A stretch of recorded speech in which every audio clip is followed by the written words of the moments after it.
We had a non-public at 5:30. We're gonna open the public session now, and just a quick overview, 6:10, we have Christine Bergeron. At 6:30, we have a broadband discussion with Craig Smith and Lou Alvarez. 7 o'clock, the employee handbook. 7:30, review a lease agreement. 7:45, review the LED streetlight bid award. And at 8 o'clock, we have old and new business. So before we start, let's please stand for the Pledge of Allegiance. I pledge allegiance to the flag of the United States of America and to the republic for which it stands, one nation, under God, indivisible, with liberty and justice for all. Yeah, I brought mine down the day after that big meeting, and I was able to work. So it all has to do with the drivers that are in the computers. Some of them can't even be updated anymore. Can you hear me now? I caught a little bit. Try again.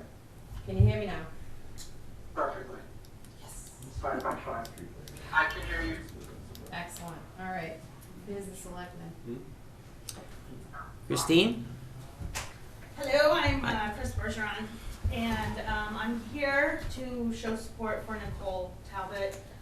She was released from duty, as you all know, and she shared with me her letter about that she got for telling her she was no longer employed, and it said that she lost the trust and respect of the townspeople.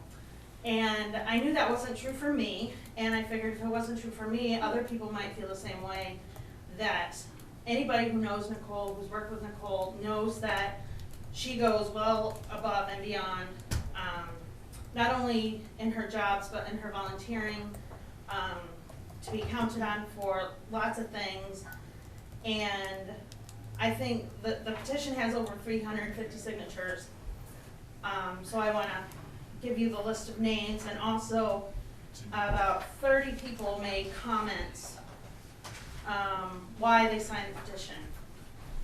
And I just want everybody to be aware of that Nicole does still have my respect and support, and I trust her. And I think a lot of other people in town also trust her. And that's all I wanted to say, is to show you how much support she does have, and that people like Nicole are very few and far between who do show up, who do the work, and who do it happily. Working as a volunteer myself, it's hard to get people to help. And it's hard to find people who want to help, to want to do things for the kids. And I think it was, I don't want to say a mistake, but something to reconsider, that maybe we still want her as a part of this town's activities in the pool and the rec department. So I want to give this to the selectmen, to you, and so you can read through the comments. We have that. It's all in We have it. And you have a copy Yes. of it, okay, great, and then Nicole has, something she wanted to say, that, I wanted to show her that she supported, not making this a big political whatever. I just wanted her to know that the town people do respect and trust her, and that I didn't think it was fair that was worded in the letter of why. I mean, everybody knows what happened, and I would like to see another chance given to her. But this is about all I can do, is just show you guys that other people have shown support for her. So I'll let her read her statement.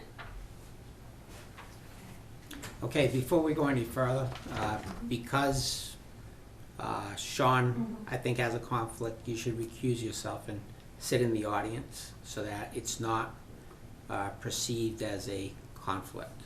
Okay. Okay? Thank you very much. Thank you, everyone that's here on my behalf. Thank you guys for taking the time to listen to me today.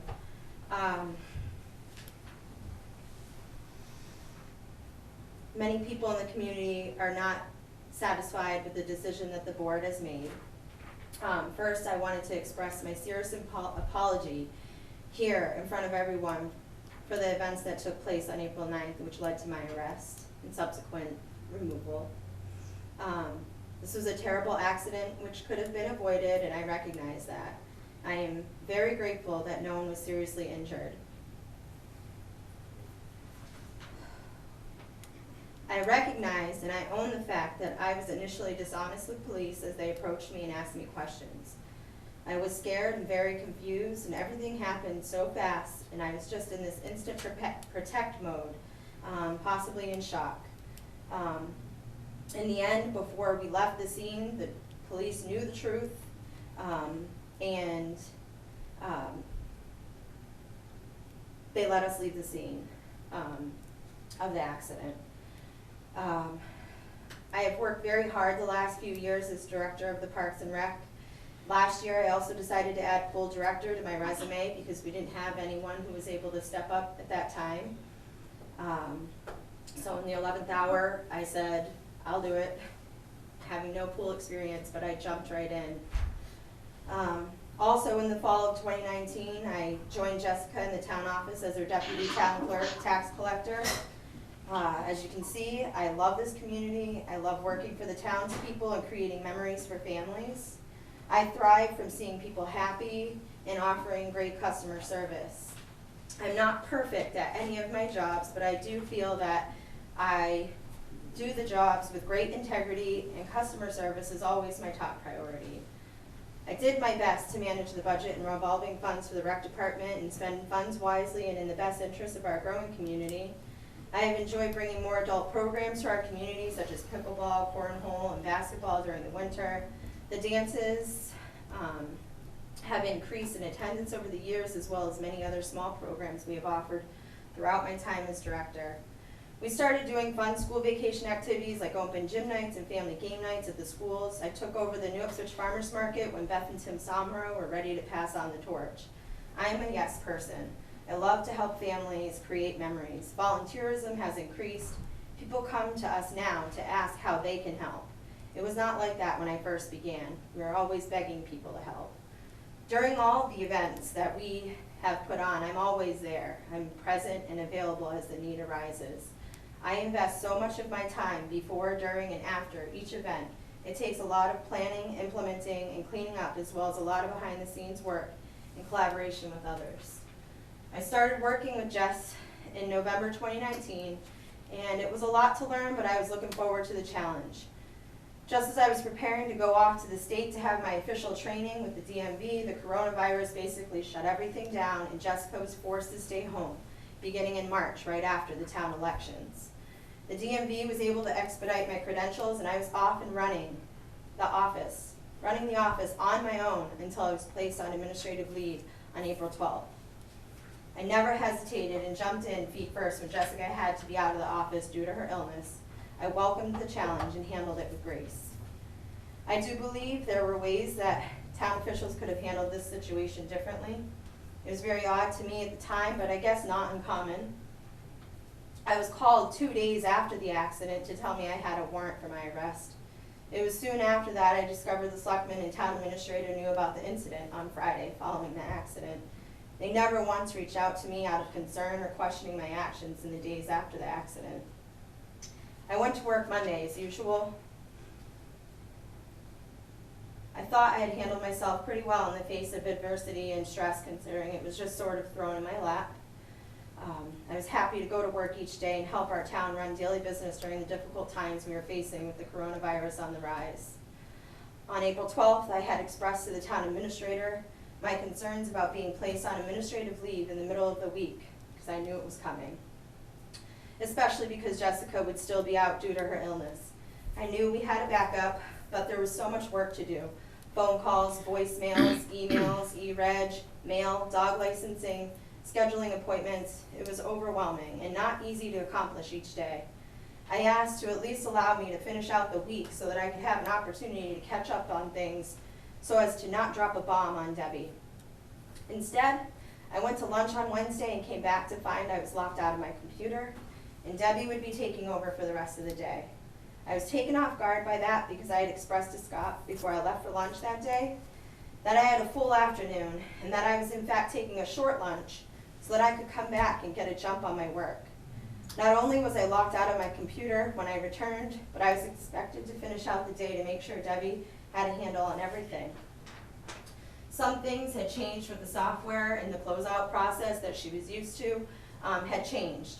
So I finished out the day to make sure she knew all of the steps. I also had all of the background on all the appointments that were coming in that day, so I was able to help walk her through some of that information. Yes, I made a terrible mistake that night on April 9th that led to all of this. I didn't represent myself as a town official. I was Nicole Talbot, a human being, a wife, a protector, accident victim, in shock. I have gone 40 years in my life without a criminal record. 2 days following the accident, I was charged with 4 Class A misdemeanors. I was shocked when I got the call. When we left the scene that night, there was no indication this would be coming. As I said before, I have never been in trouble before, so I'm not sure if that is normal practice or not. On June 24th, I attended my scheduled court date via telephone. 3 of the 4 charges against me had been dropped, and I did plead guilty to 1 Class B misdemeanor charge, and I paid a fine that day. I was not placed on probation or facing any kind of suspended jail sentence. I felt this was the best outcome for me at the time, as I really just wanted to put this behind me and get back to work. I also don't deny that I made a mistake and I should be held responsible for that. I feel that the Board of Selectmen have been unreasonable during this process. You never spoke to me until I basically demanded it after my court hearing. I was never invited to attend any non-public meetings that were held regarding my status. I had asked specifically to be part of the first one and was told I could not attend. I feel like I'm redundant at this point. I do apologize immensely for my actions that evening, and I can guarantee you that the actions of that evening do not reflect who I am as a whole. I also will not allow it to define me. I've spent the days and months through all of this experiencing literal nightmares and a roller coaster of emotions. I have cried and cried and cried. I've cried out of shame and embarrassment. I've cried out of anger and resentment, and I've cried over the loss of a career I no longer have. I am hurt and saddened that I lost your trust. I have learned, though, that I have not lost the trust of the community that I have served, and I have not lost Jessica's trust in the office. I have felt so lost these last few months, and I guess if nothing else, this petition has shown me I can still hold my head high. There are a lot of people that aren't looking down on me for making a bad decision that does not impact my job performance in any way. I am trusted, and I am trustworthy. In closing, I humbly ask that the board please reconsider their decision and give me another chance. Please take into careful consideration the signatures of nearly 400 people from this community and beyond. Some of the signers of the petition had also made comments, which you guys have, directly to the board, and I have forwarded those along. I had a couple I kind of wanted to highlight. Some of these are people that I didn't even realize I impacted. Kelsey Somro. Nicole has always treated myself and my kids respectfully and has really made a positive impact in our town's recreation and family-friendly functions. Tracy Smith. Nicole is a huge asset to this town. The time and energy that she puts into making our community a better place to live is a testament to her character. She is one of the most selfless people I know. Everyone makes mistakes and has a lapse in judgment at one time in their lives, and hers was out of love, and all should be given a second chance. The people that made the decision to terminate should have empathy and think about how they would feel to be tossed aside by the people she had been serving over the past years. Lynn White. I loved dealing with her when I had to go to the town office. Sean and Nicole have a wonderful family who all participate in great ways for our community. Her public apology and plea for forgiveness is so admirable, especially in today's world. I don't know much about the offense, nor do I care. I've seen firsthand amazing dedication, kindness, care, and concern for our community that far exceed a mistake that's been acknowledged and there's remorse for.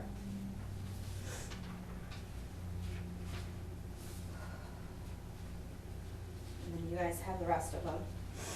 I have I have also previously shared some of the character reference letters that were written by community members for the court, as you have seen them before. I have also been told that some community members have emailed and contacted you directly with their support. We all make mistakes and bad decisions from time to time, and none of us in this room are exempt just because we hold certain positions or titles. I appreciate your time.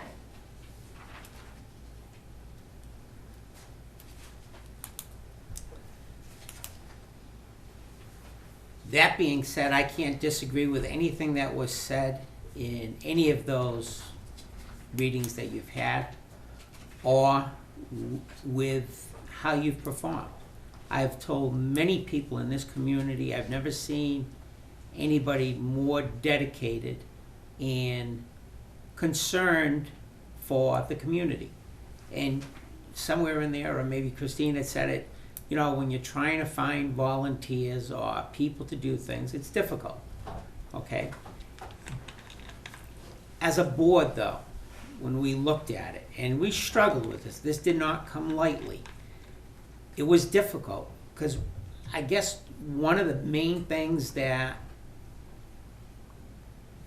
helped me understand the situation better was, had I not known Nicole Talbot at all, and I was looking at a resume with the history, would I have entertained bringing that person in a role of a tax collector, town clerk, or rec director? And that's when I said, well, if I had seen that, I would have put it aside. It's because I know Nicole Talbot. I've seen what she does, and I think it's admirable. But I guess in the position that, and the responsibilities that you have as a person that, you know, children look up to or have to be done with financial situations, it was more difficult to say, let's not have that incident impact it. And it was difficult. It's been very difficult for me as well. And trust me, Nicole, I sympathize for that, okay? I don't think anyone should have to go through something like that, but we were faced with having to deal with what we had before us. I did receive a letter from someone else today, not in support, and they asked for us to read it out loud. But because it was not signed, I'm not going to. But just to know somebody else was on the other side of the fence. But to me, if you can't put your name to something, I don't want to read that out. Which, and I know there's not gonna be everyone in support, but. Nobody ever is. It's, Really? And I respect that. And I do respect that. Yeah. And I mean, my piece is there's a lot of stuff that we had to sit and talk about, and there's a lot of sleepless nights that I know I had in all the discussions and leaving here. But I do have to say, and Sean can tell you this, we found out about what happened on my way out to the car. I texted Sean, and my only question, are you okay? That's all I asked. That's all I could discuss. That's all I could talk about. But to say that we weren't concerned, you know, first thing when we sat in the meeting with Scott, he says, I don't know if you heard about the accident. We went, what accident? Our first question, are they okay? My first question is, Sean, are you okay? Because at that point, that's all that mattered. Unfortunately, there was a lot of other stuff. And the other piece is, you know, much like you sought out counsel, as a town, we were under the same obligation to seek out counsel. And as a board, to protect you, to protect the town itself, we have to follow certain rules. So there are times when you're not allowed to sit in a meeting because it is the recommendation of council. the whole thing stinks, that this is where it came to. It's not comfortable. But I agree with David, if it was, we didn't make the decision one way or the other based on Nicole Talbot.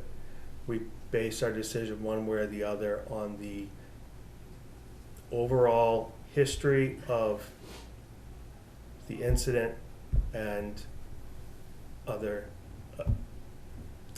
the whole history of it going back, even because of things that came to light due to the accident. And that's what we had to look at. And it's not something that was fun to even deal with. So don't think that we made the decision lightly. I have a question.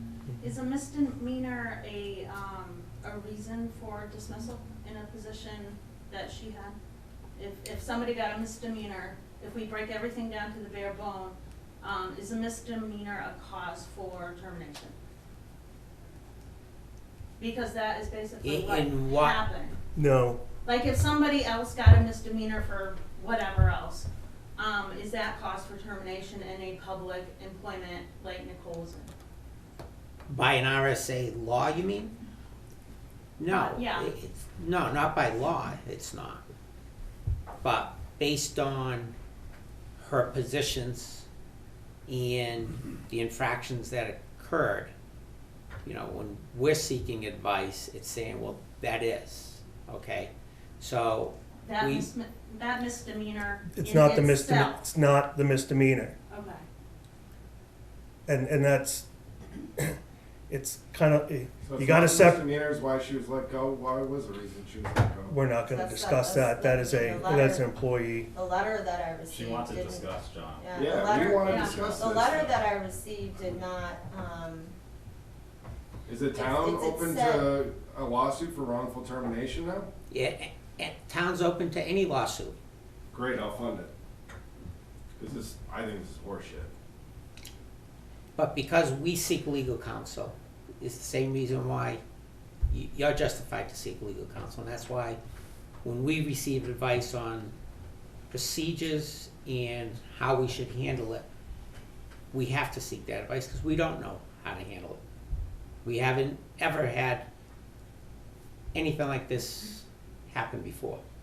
So when you ask in general, is it, do you get terminated if you have this certain misdemeanor? I would say no, because if you made your decision based off of something else that came up, why wasn't I notified and able to possibly explain myself? Because the letter that I received didn't say that it was anything else but the result of my charges. and that's what my decision was based on, is that there were charges. I understand what happened, what the process was, and then, as I said earlier, is if someone says, yes, I did that, and they're charged, and you have that position, and now I'm saying, okay, I want to hire somebody But I to- was already hired. wait a minute, Nicole, You can't Nicole, erase history. Nicole. You can't. Yeah, we're looking at it to say, if I were hiring a person that had that background, would I? But she was hired. How does that? I have an negate employee years that I of found out had a service? drug problem. I got him into help, now we address the problem. He's been a loyal employee for 5 years, one of the greatest guys I've ever had. You address the problem, you fix it, you move on. Now, if he was a new applicant, would I take him? No, there's a different standard. You don't apply the same standard across the board. She's You proven say you herself. can't apply Nicole's name to the position. She's in that position. It is Nicole Talbot. It is a people industry. People make any business go around. Any business owner will tell you that. You guys own a business? No. I do. It's pretty damn important. I don't understand how you guys can erase the name Nicole Talbot to the position. That to me is just infuriating. That's the most embarrassing part of this whole thing, that you guys can't put her name to it. Jim? Yeah, I'd like to ask a question or make a point. I think you know what it's gonna be. In my mind, I'm separating the two positions, okay? And I'm addressing the deputy town clerk tax collector, which clearly states in the statute that the person serves at the pleasure of the town clerk tax collector. That's what it says. Right, they can only be dismissed by the town clerk tax collector, and if hired, is hired with the approval of the selectmen. Right, okay, so if we all agree on that, then what I'm hearing here is you all dismissed it. No, we No, didn't. we We've had a already had meeting. this discussion last week. Well, I know you did, but then when Don't I. yell at him. He the has a last valid meeting- point to make. Sean, I'll We- run the meeting. Yeah, and we answered this question last week. There That was- the selectmen brought Jess in, spoke to her, we all had a discussion, and Jess made the final decision to dismiss Nicole as her town clerk, tax collector deputy. As of last week? No, Prior- I asked this question before, and then I went to Jessica, and she said, she never agreed to that. That's what she told me. There's something wrong here, Mhm. okay? She said Now, the there's decision no had question- already been made. Huh? She said the decision had already been made. she knew what the board's feeling was, yes. But Correct. she had to make the call. But she also told me she didn't even know of the RSA. Can we get That's her the in only here? comment I have, Can we get okay? her in here to get her word? You can have a word with her whenever you'd like, okay? Well, is it on the record? Did she? It was is she done on in record a as dismissing her? non-public session. But she never Okay. dismissed Nicole. She would have to give something to Nicole that says, as my deputy, I no longer need your. Jim, that's services." your interpretation. That's correct. We I like received, his better. well, excuse me, sir. I am addressing Mr. Coffey. If you have a comment, you will raise your hand, and I will address you after I'm done with Mr. Coffey. Mhm. Jim, we received notice from legal counsel of what the steps were that we needed to follow, and we followed those steps. I'm not saying you didn't. Okay, I'm not saying that you're saying that we didn't. I'm letting you know that we did. You have a question? I like his opinion better. Okay. Sean? I think the point that's being disputed is how Jess was not spoken to about this situation at all until the night that she was told that you guys were indefinitely relieving her of duties, and that's all that was to be said about it. Yeah. That's how that happened. Were- She was not consulted. were you at in any here? point. That's- This is what she said. So I. She was and- never initially contacted to ask how anybody felt about me being put on administrative leave from the office. Correct. Nobody ever spoke to her. That's correct. Because she doesn't have to be consulted for that. Or for that part. Correct. Because like in that instance, I could be wrong, but I started reading up on a lot of RSAs lately per your Suggestion. suggestion. There is a multitude of things where a tax collector can be relieved of duties, none of which have to do on personal time. It all has to do with job performance and job, like things that go wrong with the job. Nicole was acting as tax collector for a month or better because Jess was sick at home on her own. She took over that role of tax collector. That's not true, Sean. No? She stayed on as a deputy tax collector or a deputy town clerk. That is the role. She was That's the purpose. incapacitated for a The month. purpose, it doesn't matter. The purpose of having a deputy is to have that position filled should the tax collector or town clerk not be able to. And once the tax collector becomes incapacitated, the deputy takes over and has the full powers of the tax collector. If they're incapacitated, in other words, they're going to be removed from that position, then the board can appoint them as a tax collector until the following election.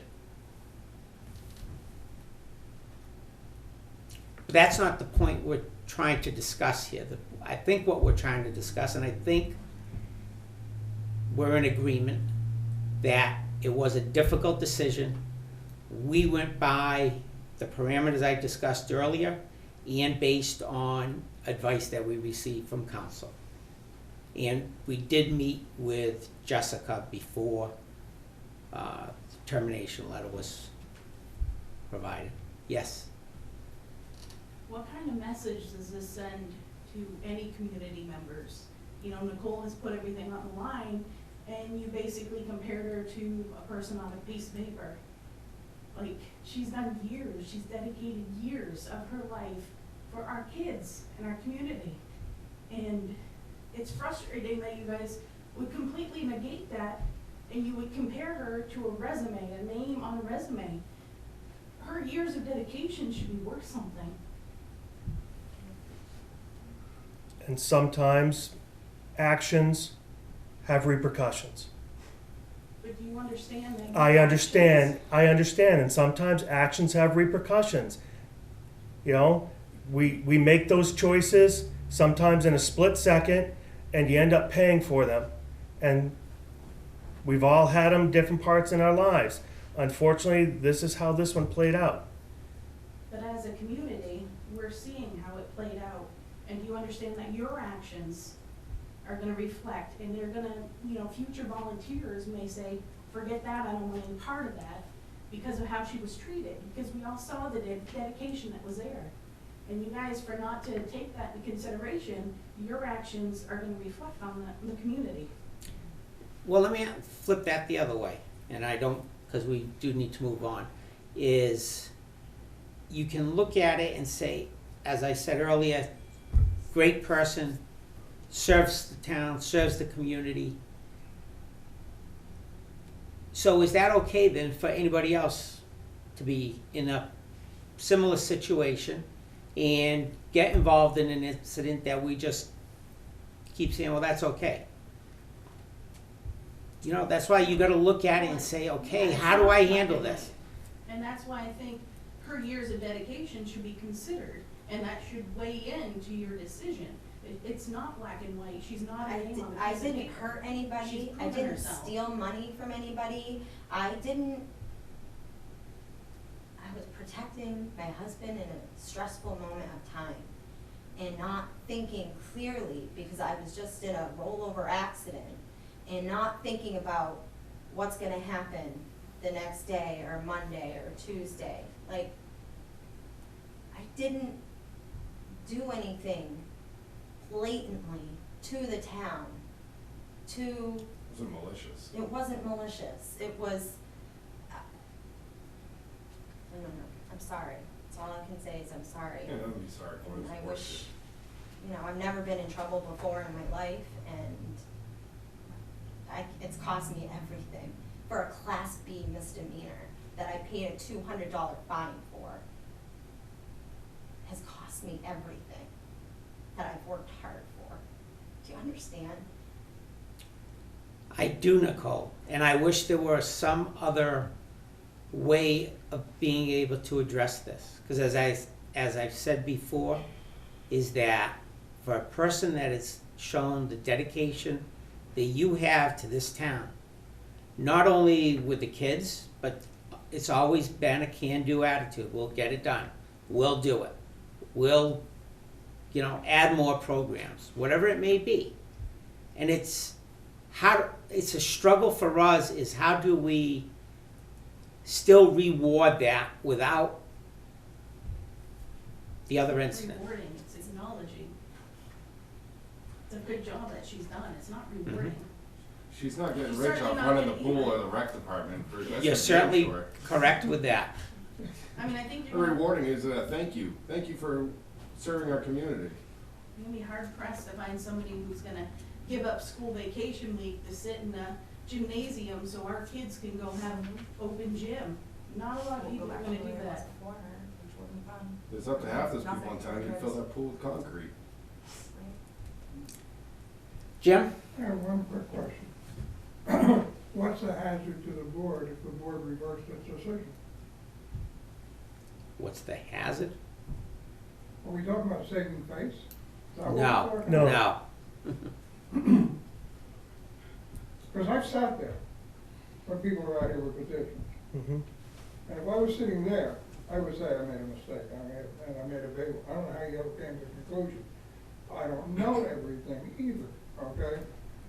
But it seems to me that this is a little bit of overkill. Class B misdemeanor is about as, I want to say, is about as mundane or as small as you can get, short of maybe just creating a nuisance, okay? I don't see why you can't reverse it, maybe have the person on some sort of probationary status for a while. There's things you could have done, okay, short of just wiping it out. That's all I have to say. And I don't really know Nicole. You know, my kids are over 50 years old. Any other questions or comments? I don't even think it has to be so much of an acknowledgement of a mistake, maybe just now that you have seen the petition and seen some of the feedback from the community, maybe it's just acknowledging that, you know, when you're looking at the community as a whole, maybe there's opportunity for another chance.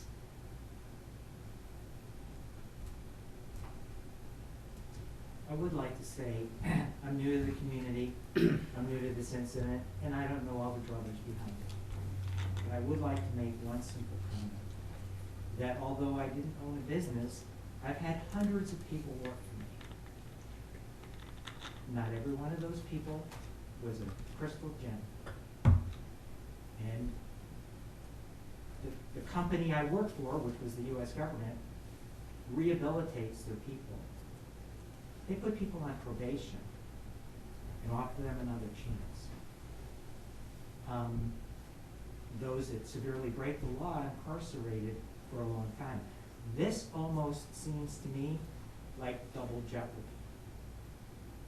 Again, I don't know all the ins and outs here, but she gets tracked by the state government or the town government, and you're hitting her again. And I volunteer for you.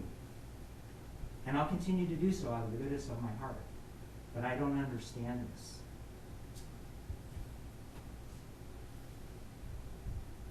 Any other questions or comments? I have one comment. If you guys got a resume today with her resume, and it said, I have a misdemeanor, would you automatically throw that one away because the person had a misdemeanor? Would you not consider it at all for a Class B misdemeanor? Because of my ignorance of what Class B misdemeanor is, or what crimes are considered Playing Class music B. in the garage too loud is a Class B misdemeanor. Excuse me? Playing music in the garage is a Class B misdemeanor. If your neighbor hears it and calls it in. That's what we're looking at. And another one, cutting your own hair or your friend's hair is a Class B misdemeanor. Found that out during coronavirus. So there must be a range, let's say. So It's that's, a to pretty answer sad your fair. question, I guess that's where what was it? Would you throw away a resume with a Class B misdemeanor on it? I thought I just answered that Oh, I question. thought you were asking again what the No. question was. No, Sorry. no, my- I'm saying, cause excuse me? We didn't hear an answer. I didn't hear an answer. What I said was that I would want to know what that misdemeanor was. And What did they exactly do? was it? Obstructing government administration, which when you do look it up and you do a criminal background check, it explains exactly the offense, which was being dishonest and saying I drove a vehicle when I didn't. Mhm. Would that show up on a background check? Yes. Yeah, that's what my lawyer told me. I gotta run background checks on all my people. Yeah, I didn't know if it would or not. All right, So, And we had asked if we could reduce that to, well, not reduce, but change it to a disorderly conduct, so it didn't look so negatively when it comes up, but it was up to the chief to decide whether or not he would change that, and he refused to change it, so. It's fine. and I don't know what, Which both of those charges basically envelope the same thing. One obviously doesn't look as horrible as the other. Disorderly conduct, obstructing government administration. could have gone either way. Both the same.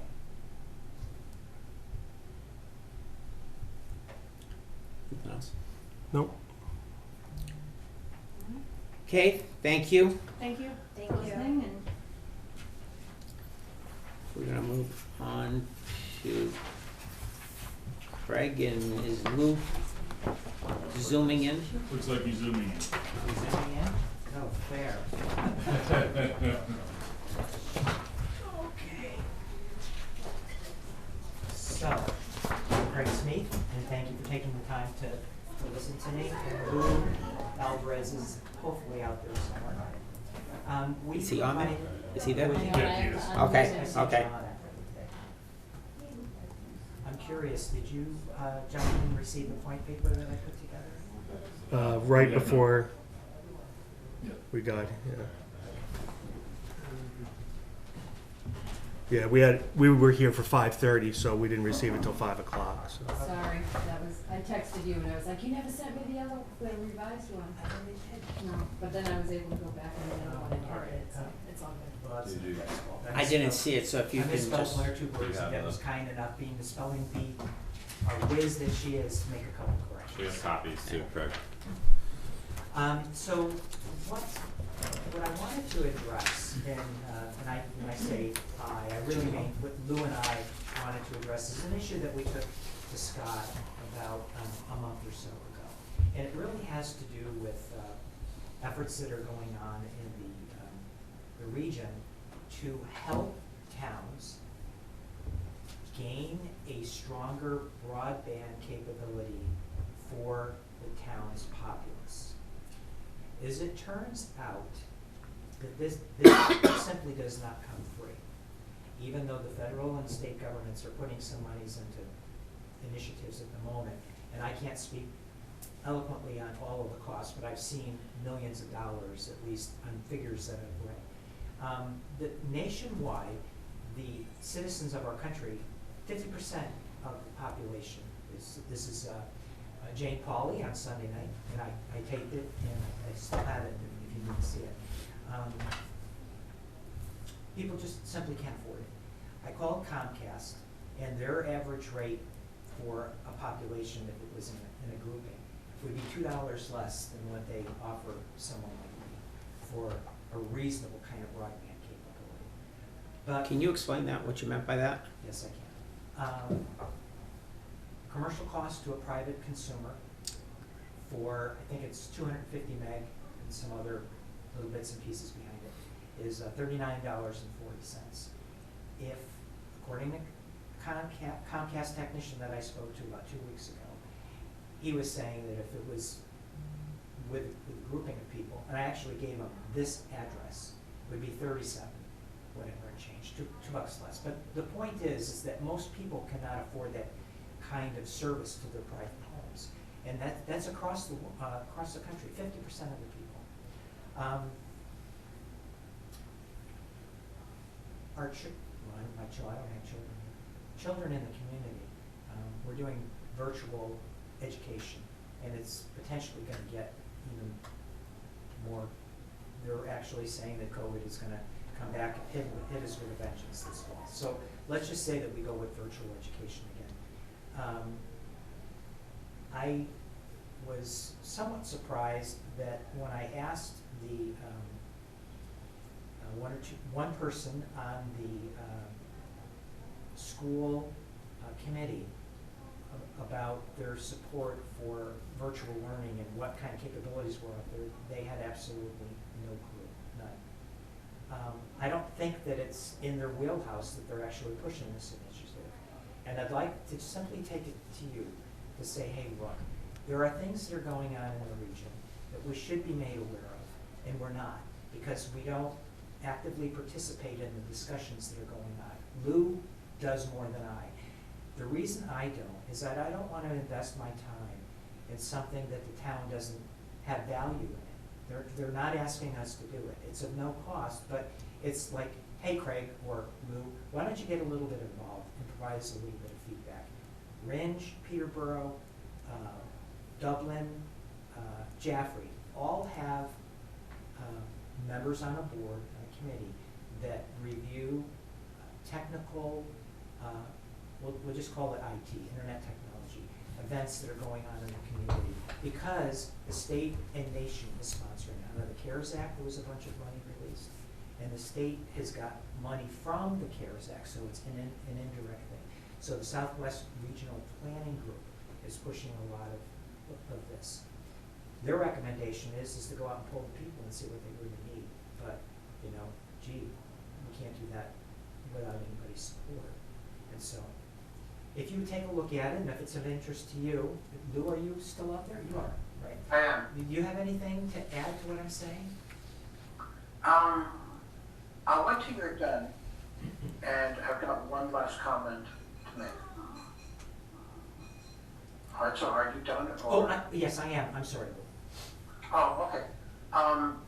We got an email earlier today from Dee Daly, who's a member of the board, and she brought up a very good thought, and that is that in most places, and it's getting a wider acceptance, that internet is actually being considered a utility. Yes. It's in the And as a utility, it actually falls under the auspices of the selectmen in a particular case. In this particular case, such as phone lines would, phone service, internet service, electricity, gas if we had it, and whatever else. And so it would actually be up to the selectmen to request for some volunteers to get into a committee to look into it and make some recommendations. I mean, I guess my thing is, we bring internet into town, much like phone or electricity or anything else. If you build a house, you know, you have to pay to run those lines to your house.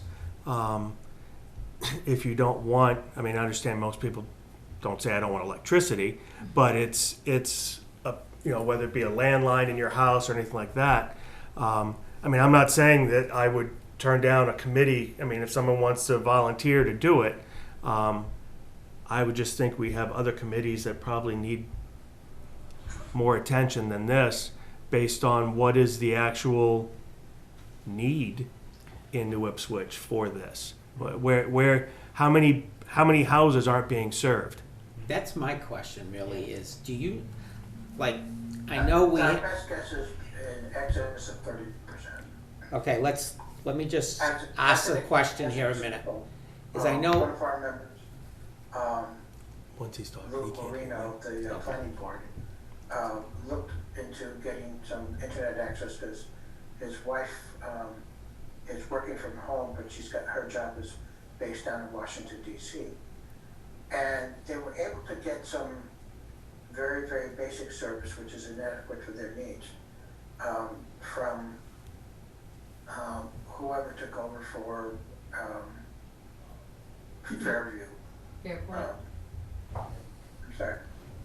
Fairpoint, Consolidated. Consolidated. And that's a minimal service which doesn't actually even meet their minimal needs. So when he looked at what the cost was going to be to bring the internet service to his home, it was in excess of $13,000. And that's because the line ends over on Greenbrier Road and would have to be brought over to Temple Road. And that's a lot of poles and wire and either fiber optic or whatever. It's also very expensive to get into HughesNet, and they're very limited throughput. I guess there might be something coming up with the new cell tower going in, if that's still a project that's being worked on. And I think T-Mobile has been talking about possibly putting in something up there, but that would be a 5G line, and that's getting a lot of resistance from both the FCC, the FAA, and most people because of the level of radiation that's emitted by the by 5G service, and on top of that, that interferes with GPS reception. Okay, my question here was, I know we have an agreement with Comcast that based on the density, they supply cable TV and internet. I'm not aware, and when Lou just mentioned Greenbrier Road, being familiar with that, that far exceeds the density requirements. And if there's a committee that's wants to put the effort in to at least educate me, my understanding is that Comcast has all of the areas covered where we meet those density requirements. And I don't know if it's so many houses within so many 100 feet. Granted, as Selectman Visa was saying, now if you are on one of those roads and you build your home 500 feet off the road, then you pay that share of the nickel. But I would like to know that there is service, because I know myself, Lou was just mentioning about Consolidated Communications, which is DSL. And I have it, but I'm in the center of town, so it's fine for me. But is it that that's not everywhere? I don't know what the extent of that goes to. So I would gladly support a committee to review what we have, find out deficiencies, so that we can then try and solve that problem. Yeah, I know through Consolidated Communications their internet gets very sketchy as you, I mean, for example, you said on where you live, it's great, all the way up probably Turnpike Road. My in-laws live on Wheeler Road. Their house is horrible. They get horrible internet.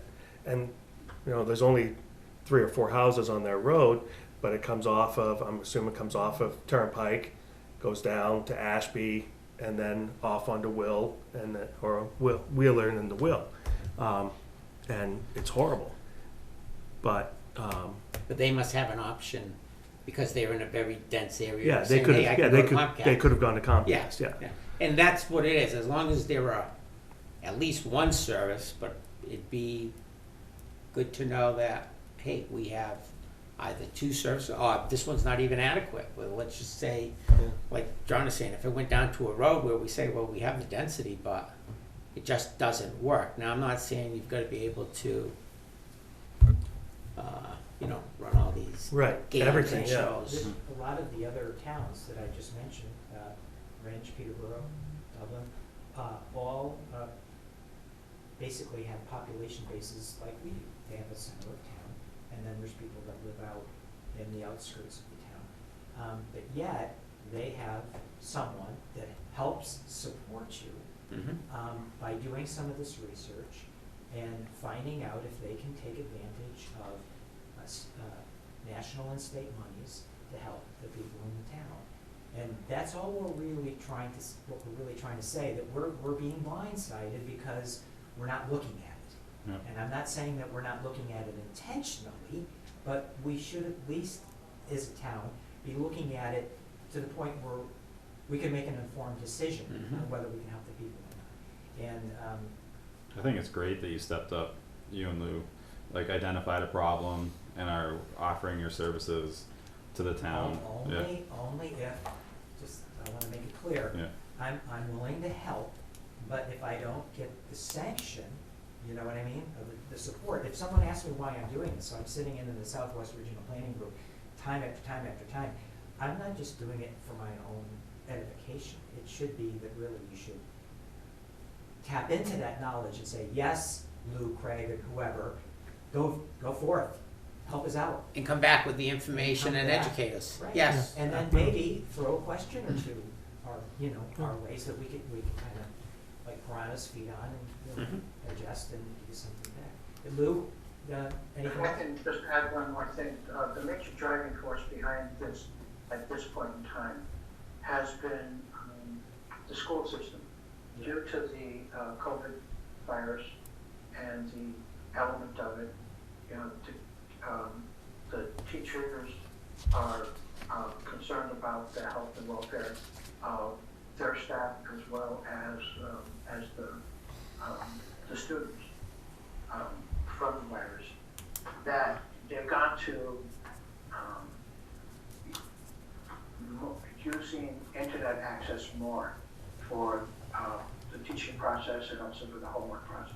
And plus And if they then have, so- oh, sorry, I was gonna say if they have more than one kid in the school, so now you're trying to stream 2 classes at the same time, or, you know, and you need a Right. little more bandwidth to do that. Yep, and so there's a whole lot more, and we have to reach a larger audience that has internet access in order to make that school system work. If we're lagging behind on that, then we don't have a solution. So, again, I harken back to the Sunday Morning Alive by Jane Clawley was 2 weeks ago that I saved, and essentially it came up with some statistics. It gave some solutions actually the towns were looking for. Put in a Wi-Fi hotspot, and they would put it in some area where the lack of internet is keeping the kids from doing their schoolwork. But you know, one of the things that the planning board has looked at is like growth. Where are we going? How are we going to expand? Well, it's very interesting that I also heard as I started looking at this that I talked to a realtor because the house next to me was going up for sale, and I heard indirectly that certain people weren't considering homes in this area because internet access was marginal at best. It was better down the road. Why do we want to do that to ourselves? If we're really looking to have a prosperous community and look to future growth, and we're not even looking to a utility that, if we compare it to electricity, look what that did in the 1930s. The rural electrification programs. I used to live in Omaha, Nebraska, and my former landlady, Ella Ron, which was a German woman, she had stacks of paper in the farmhouse that we lived in, and I looked through some of it, and it was like, turning on the light changed their entire life. We're still And using that's the candles, yeah. comparison, yes. And that's the comparison. No, we're that not. Others are giving from the internet capabilities. So Maybe I- electric yeah. candles. No, I'm in favor of you and Lou spearheading this group. Hopefully finding a third person to help you out and May I ask, since if you. And I'd like that recommendation to be somebody from the school system. Thank you. You read my mind. It should be, because that is the immediate population that we're looking at. Yeah. That our concern is. Mhm. Yeah. I agree. Someone from the school board. Yeah. And then I would think that, you know, if this is a committee or so, it should be able to look back on, you know, a few resources, you know. Do we need to talk to a lawyer? Do we have that permission? You know, those other things. It just shouldn't be a gang of 3 that are trying to go out and do good things. It really should be more, honestly, it should be formalized. I would say at this point, no discussions with lawyers.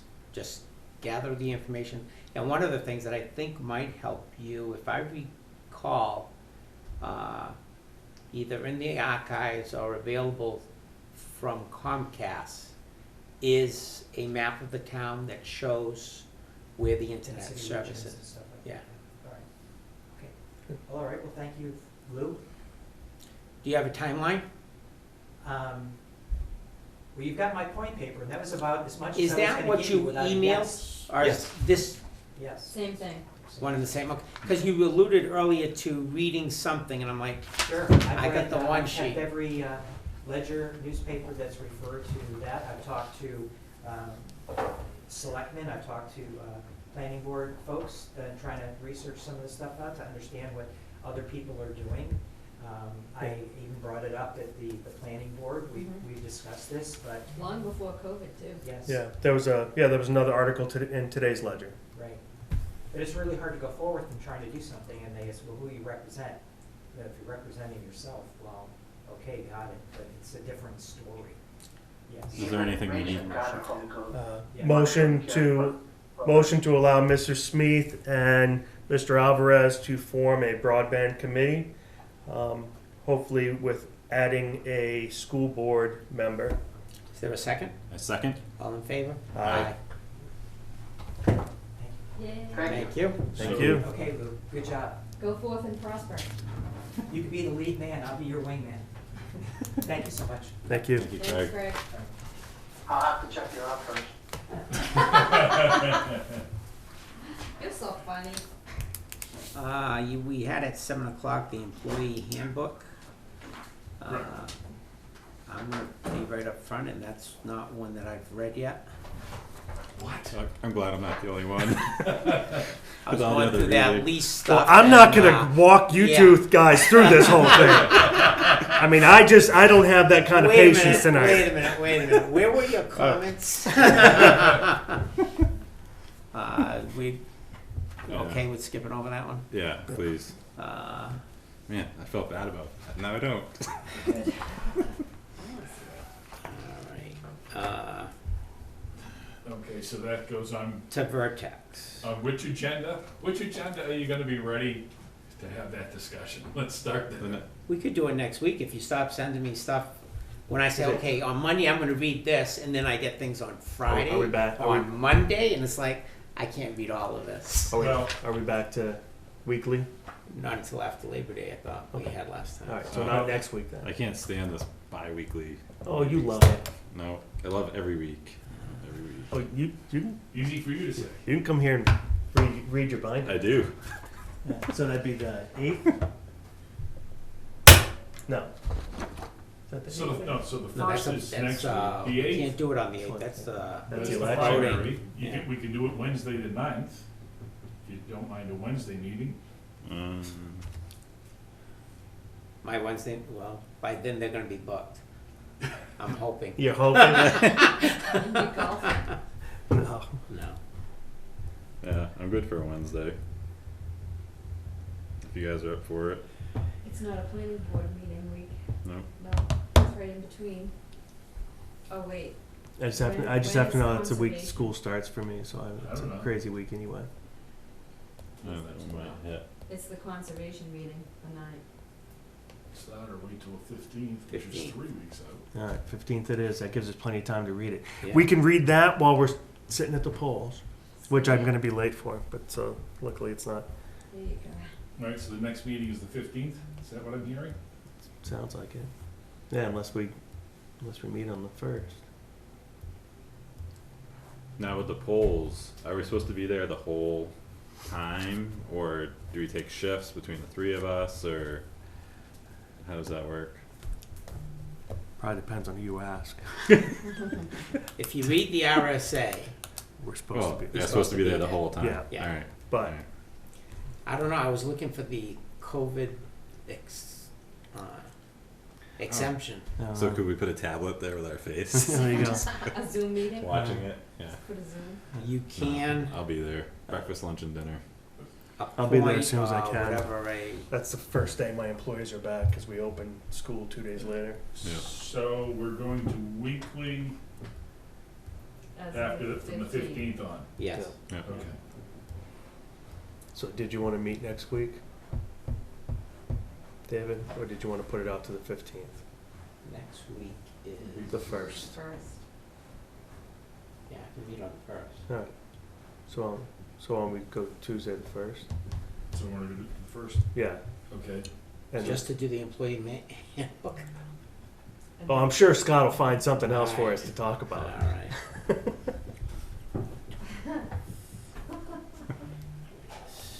All right, so next meeting's on 9/1.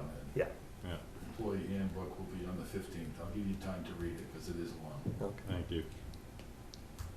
I'm sure you highlighted any changes that were made. I didn't. You told me to take all the comments out and have it prepared, formatted as it would be printed. You did. Perfect. So Perfect. that's what I did, so good luck. But finding you've those changes. implemented all the changes. Huh? But you've implemented. I have. Okay. All the changes are in there. That's The why. only That's thing- why it looked so good to me when I read it.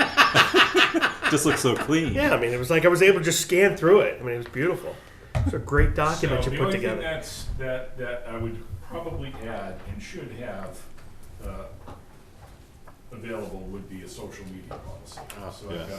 I've got, I'll see if I can find the one for my company, just to. yeah, I've got 4 or 5 or 6 right now that I got from other communities, and for some reason Sullivan County sent me theirs when they heard I was looking, so.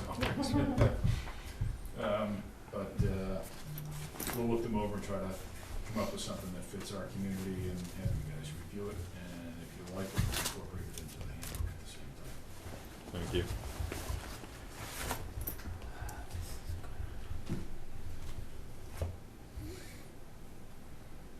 Can I ask a dumb question? I'm sure. But So, is it anywhere in the employee handbook that employees cannot carry at work? Yes. It is. Is there a reason? Live free or die? Anybody who has a purple gun, you have to be aware of. I have a purple sig, 9mm. yeah, I think it came up a while back when that was discussed. I think it was prior to. I think it was even prior to me, because I know they was that whole carrying and because I think the issue is Because it's not against the law. It's at the workplace. And the towns are allowed to Right. Oh, no, I know. restrict it on. yeah That's how I on got town it. property. So it's one of those things. Here Yeah. we go. I knew I had it all highlighted, I'm like, it's not here. Okay. You guys have any comments on that, Vertex? Lise? I'll go for it. I'm sure you have plenty. Oh, come on. Like I said, I'm just curious. Yeah, they got this one, and now they're renting the leasing the land next door. So, is this all? Are they just looking? Is it the same company? It is. Oh, Mhm. okay. Yep. My first question was under 2D. And it says the antenna mounting heights and positions and locations of transmission lines and design of the tower site as shown on Exhibit B are subject to lessee obtaining all governmental approvals necessary for the construction of the tower and the tower site upon terms and conditions satisfactory to the lessor in its sole discretion. We are the lessee. Yep. What are we obtaining government approvals for the construction of the tower and the tower site? So, I think that has to do with the not the tower site itself, but the, Our stuff. If it's our Our equipment, well, equipment, that's yeah. not what it says. No, it does say the tower. Yeah. site, yeah. Yeah, and I'm saying that's not us. That's why I have to keep going back. Who am I? Well, I can ask them that question. Okay, Should that be lessor versus lessee? that's what I'm saying. If you Right. swap them around, It makes Yeah. sense. yeah.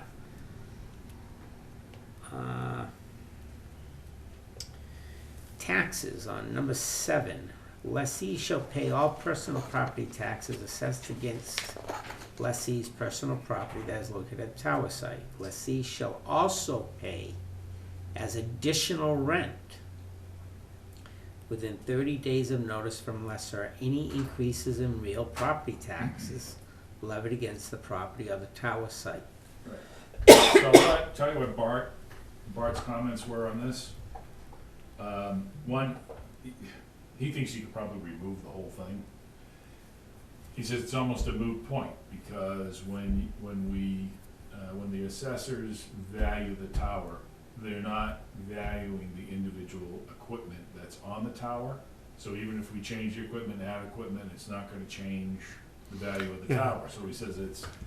Yeah, when I was reading this, this seems to be like a kind of a boilerplate Yep. thing because Vertex just owns literally the tower, and they lease Right. all the spots on it. So, yeah, But right. But what I'm saying, so that is worded on there so that whoever, all the other, but yeah, I mean, for us, it should just be taken out because I'm saying the way, and Yeah. I kept reading it, the assessment goes up. they Right. want us to pay them. They want us to pay a The portion of difference, it, right? And I'm like, Right, that and doesn't. what Bart was saying is your assessment the reason for the assessment going up isn't because your equipment's gonna be on the tower. There's gonna be other reasons the assessment that goes up that has nothing to do with us as the lessee. So he says Right. it's, But I think what he's saying is, so if Can they we have the just get rid of town, that? yeah. we can ask them, that's why, you know, I highlighted. I understand what they're saying. They're remove saying it. that, look, they have the tower and they've got AT&T, T-Mobile, Sprint up there, and the town comes in, so take us off. We don't even have a piece up there. We come in and say, well, land overall, the town was Yeah. reassessed, and now your taxes are gonna go up. They would just split that amount between all the people on the tower. So that's what they're saying. Well, why would we But tax they it? want us to be part of that. Right, they would want Yeah. us to pay a portion of the amount, and Right. I would say They that's. said we were gonna be rent free. So even No, we if, pay a dollar. No. Oh. Yeah, That's why I was thinking we should probably pay them 100 years in advance. Right? Because who's going to remember to send them the dollar? That's Yeah, just write a Tack check. it to the pole, Yeah. tack it to the tower every year.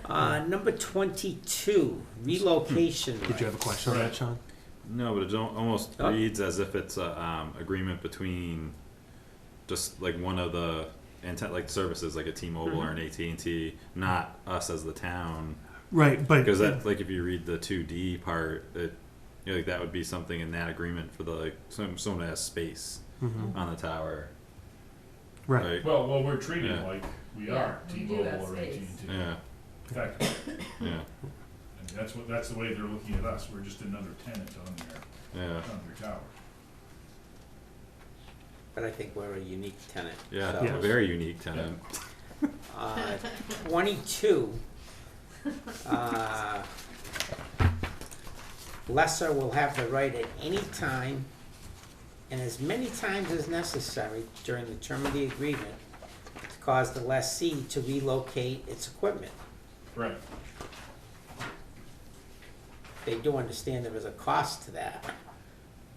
So there is, and you know, I think that would have to be. Let me just see if I can find Lee Lemoyne's comments on that. Page 9, if it helps any. Let's see. Put it here.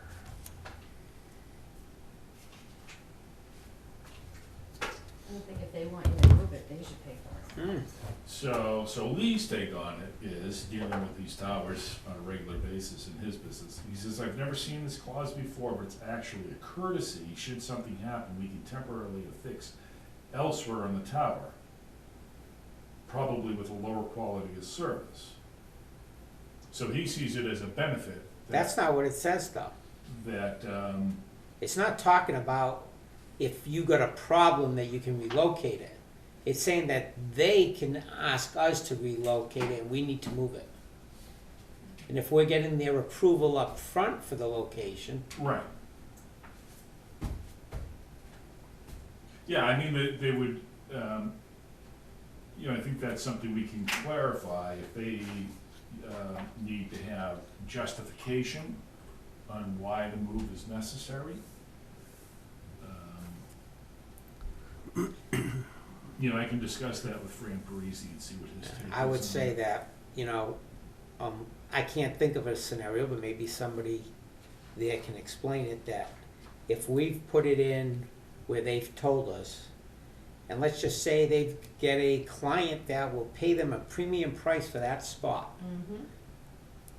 they can gladly move it, but it should be on their cost, not our cost. Yeah. I'm assuming it's expensive to move this stuff. It is not gonna be cheap. I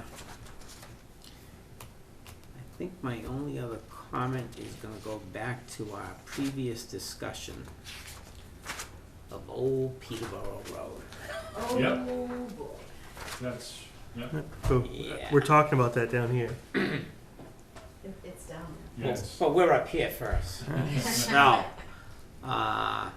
there was two, one where I don't think it's an issue. Well, as I looked at it, I'm saying it's an issue for the person currently who owns lot 6-18.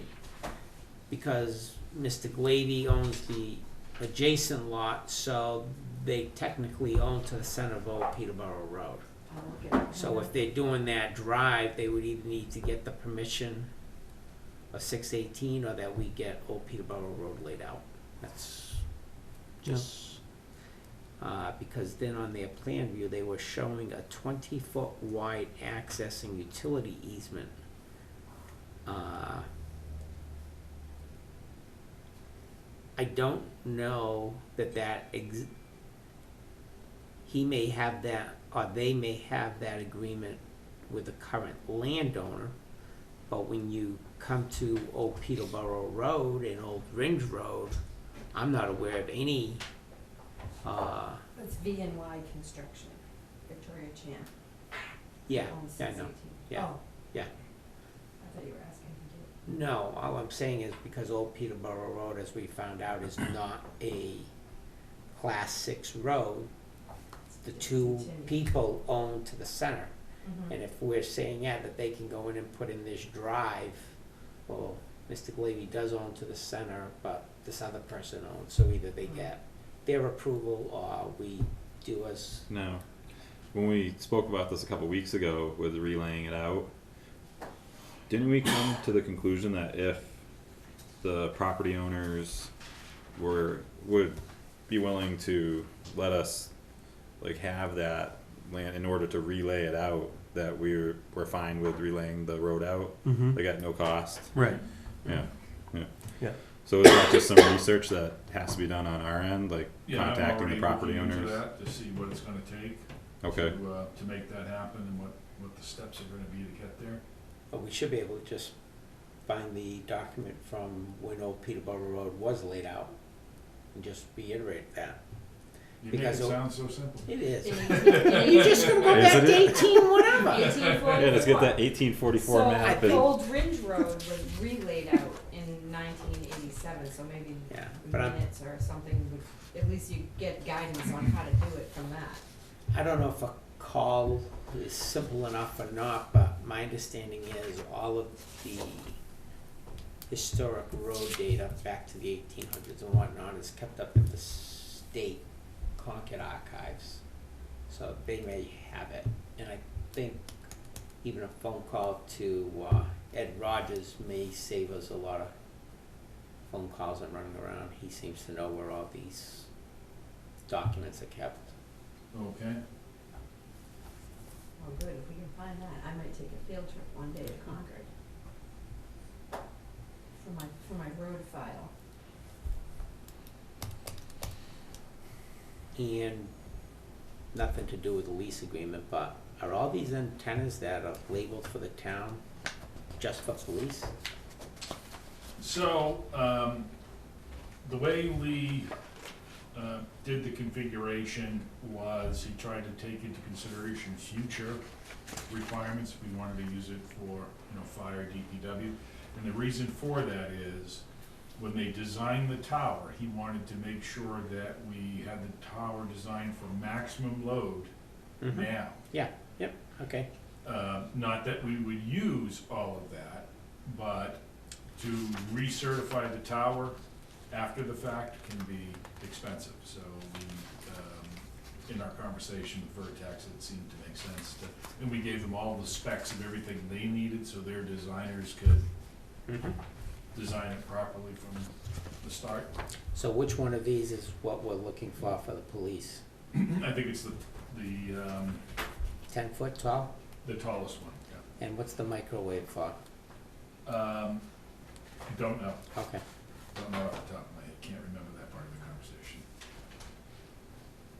Isn't that something to do with dispatch? There Or was, something, yeah, I don't know whether that was something that went over to Hillsborough. Because Any the other antenna, questions? the antenna is No. effectively gonna be offered an additional repeater, so the other one could be the link over to Hillsborough, Yeah. so.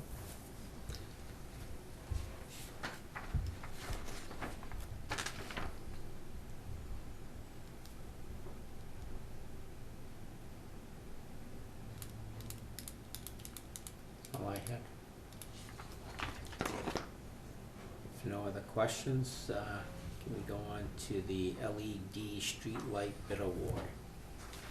Have we received correspondence from Eversource? We have not been able to get anybody to respond. I thought you said bitter war. So I was looking for like, oh wow, was there like this jump for bid award? All right.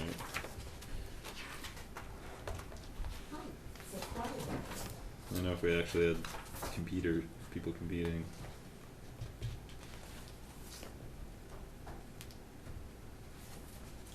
I thought you were gonna call me if we didn't hear from them. I'd like to, Honestly, I am just out of time sometimes, just out of time. I already here about 6 days a week, so. 7. I think I saw you here Sunday. Yep, he was here Sunday. I saw his car. Some weeks 7, but Yeah. I'm still with the average.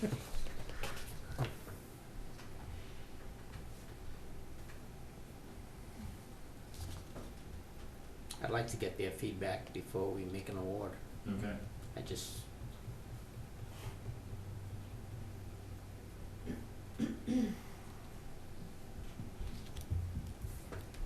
Sean? No, makes John? sense. Yeah. Okay. Yeah. No. I just- I'm fine. Yeah, I mean, it's a shame we're not hearing from anybody else, so I mean, Yeah. you know. I'll try to make a call.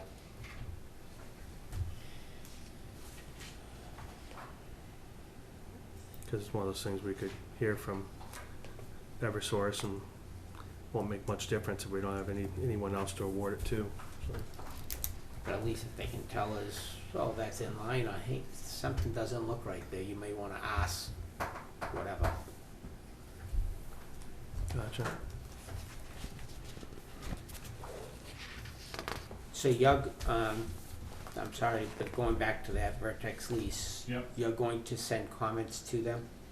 Yeah, what I'll do is I'll probably just call Fran Parisi tomorrow and go through it with him, because I think we're almost there where everybody is. They've given. That's Vertex? Yeah, that's Okay. He's the attorney for Vertex. Okay. Yeah. And but I wanted to run it past you folks first to make sure there were no other issues before I got on the phone with them and see if we can just nail down a final copy and have all parties happy. And he did want to discuss the road issue, because that is a concern for him as well.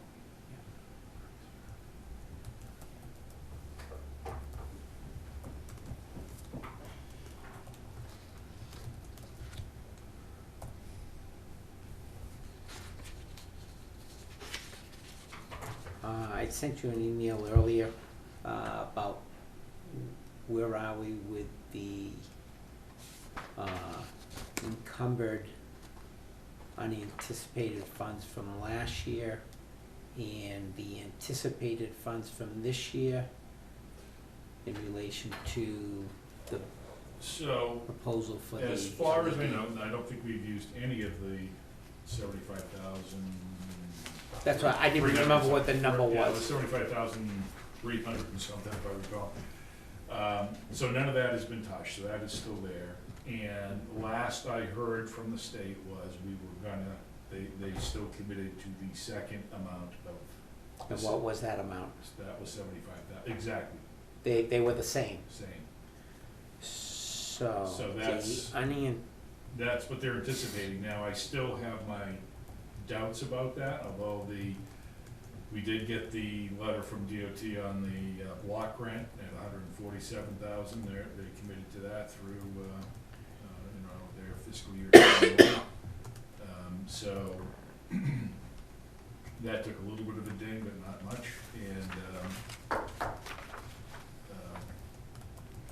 And how much was that value? 75.3? 75.3 something. 5.3 something close enough. And last I heard that the commitment for this year was gonna be the same.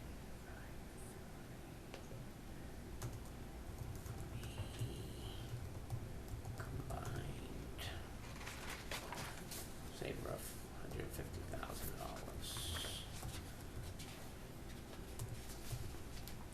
And memory serves me correct, the street lighting was roughly 29. No, it's less than that.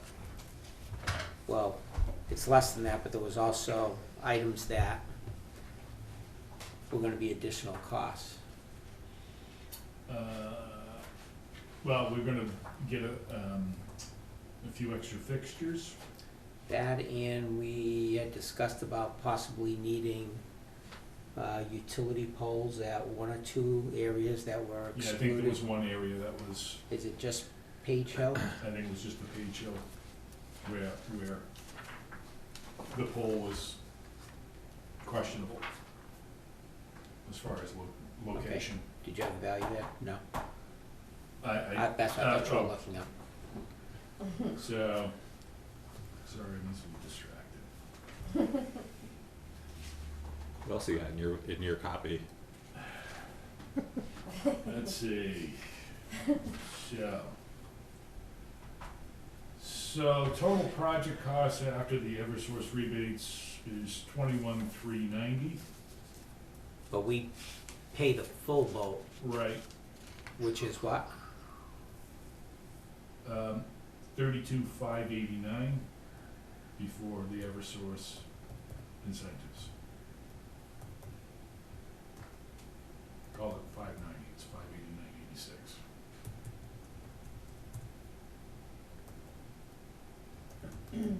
Does Eversource have an end date on their rebates, on their incentives? They're every year, Yeah. until they run out of money for the year. Yeah. We're almost September. Get going. Yeah, it didn't sound like that was gonna be a problem.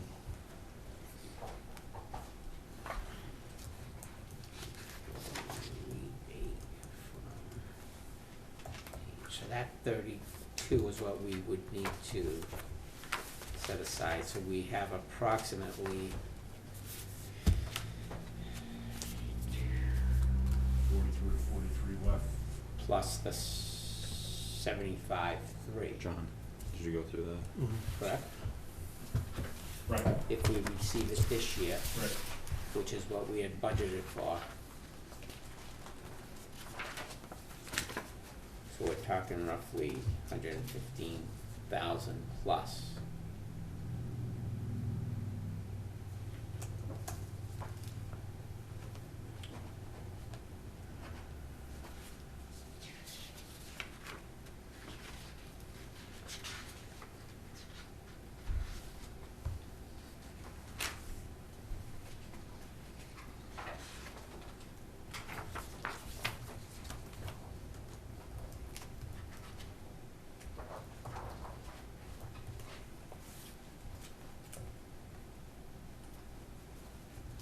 We'd have approximately 118,000.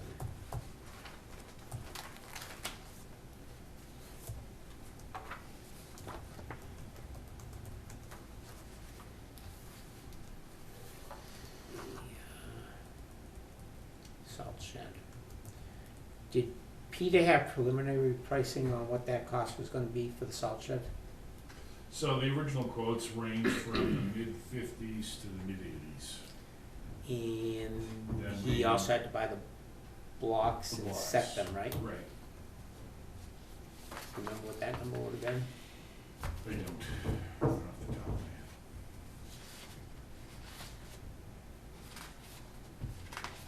Was that after it was put out? No, we didn't put it out. We didn't put it Yeah, out, we did. remember we said we were Just gonna waiting wait for to the money, find out yeah. where this came in. Yeah. And I'm trying to look at that because one of the thoughts that's in my mind is we just got that grader repair. Yeah. And I'm saying I don't really wanna be taking money to put that until we pay our bills that Yeah, we have. we Yeah. have now. Yeah. I know that maintenance budget on that DPW has just gone right through the roof. It has been a bad year for vehicles. Yeah. Not to mention our brand new police cruiser with 1,300 miles on it is in the garage. So. Huh? What happened? For, Yeah. So failed transmission cooler. That must be That's all warranty. warranty. It is warranty. Yeah, okay. But the concern is that, from what Tim was saying, the service writer who wrote up the issue for him also owns a 2020 Ford Explorer that had the same problem. So it sounds like there might be maybe not a recall, but a part revision. As long as they fix it on their time, Yeah. that's what I'm, But the But it's concern out of is, service in the meantime. yeah, it's out of service and the part wasn't readily available. did they already strip the other cruiser? They had not. Oh, good, They did not. good.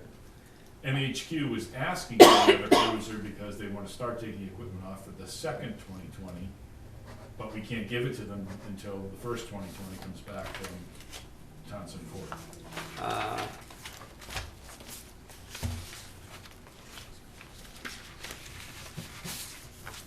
For the next meeting, could you have, print out the budget sheets where we are to date? So expenditures, Yeah.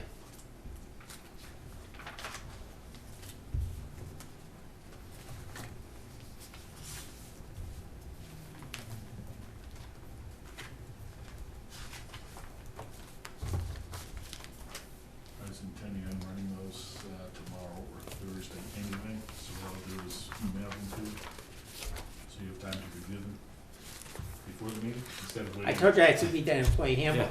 Well, you have to See? look at September 15th for that. No, we not moved, didn't we move that? That's next week. No, No, we're gonna put the handbook on onto the 15th. Oh, Yeah. huh, send me whatever you want.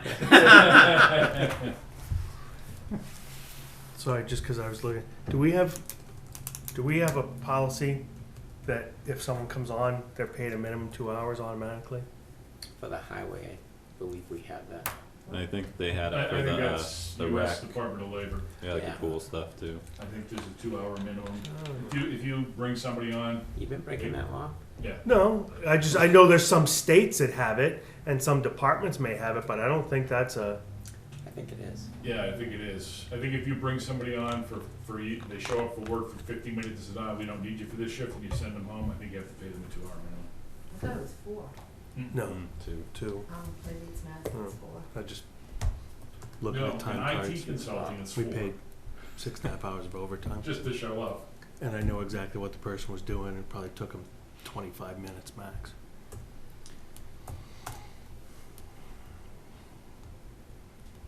Okay,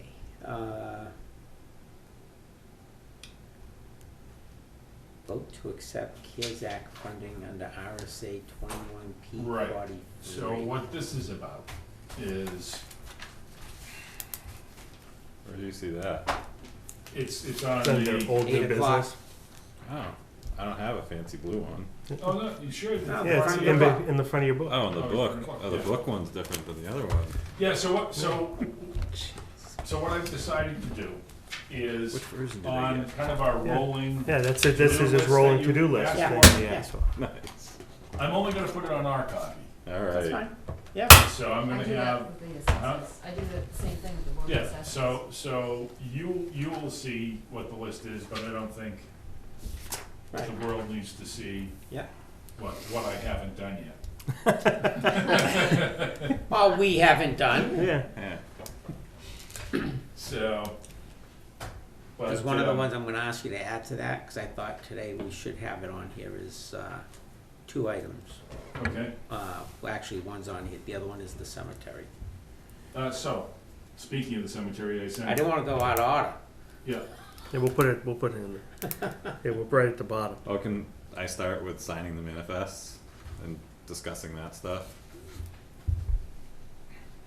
so, Well, no, that's the first one on the list. I don't know I was why it's teasing there. Oh, well, so Sean also had some things from last week that he wanted to talk about. Well, yeah, there's some of the things in this Yeah. that I didn't understand, and it seemed like something that we'd have to discuss rather than just sign off on. what are they? Alright, cool. I started out just kidding. So some of the stuff from this week I haven't looked at yet.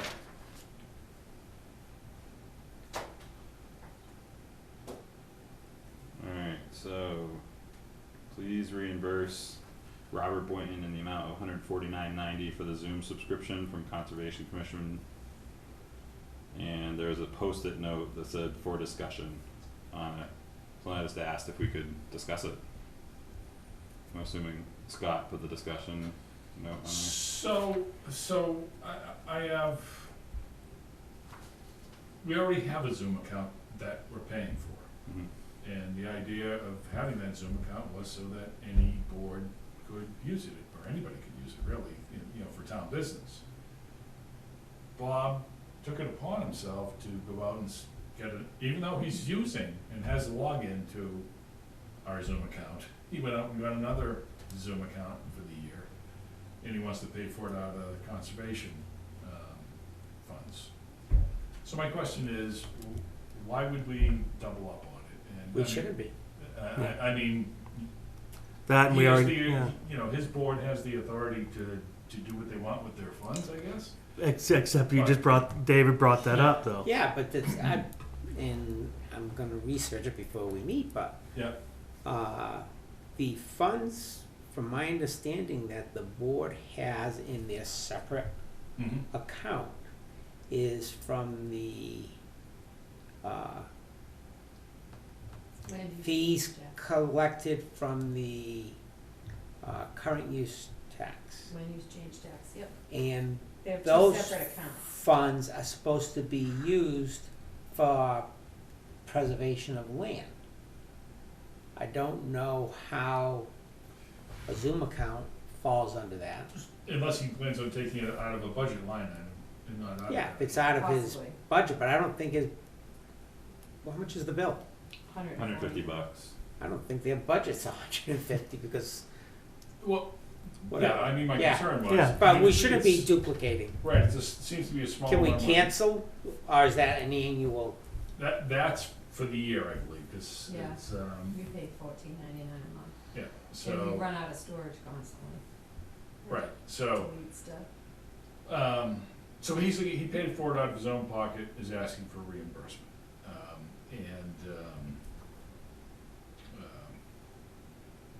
So my only thought was to bring it up to see what your pleasure was with that. And again, it's not a huge amount of money, but it seems It's not- money. Yeah. Right, it's not, Yeah. Yeah, not I the mean, best use of I it. mean, yeah, I mean, if he has money in his actual budget, But even if he has it in his budget, we would hope that they're being fiscally responsible to say, well, if we've got one. Oh, Well, let no. me ask a question. Mhm. Oh, that they don't even meet at the same time. Suppose you had two meetings going on at the same You time. can. You can. Well, there Mhm. goes that one. Yeah. So, yeah, you can have multiples. Yeah. I didn't. Yeah, so anyway, that was my thought on it.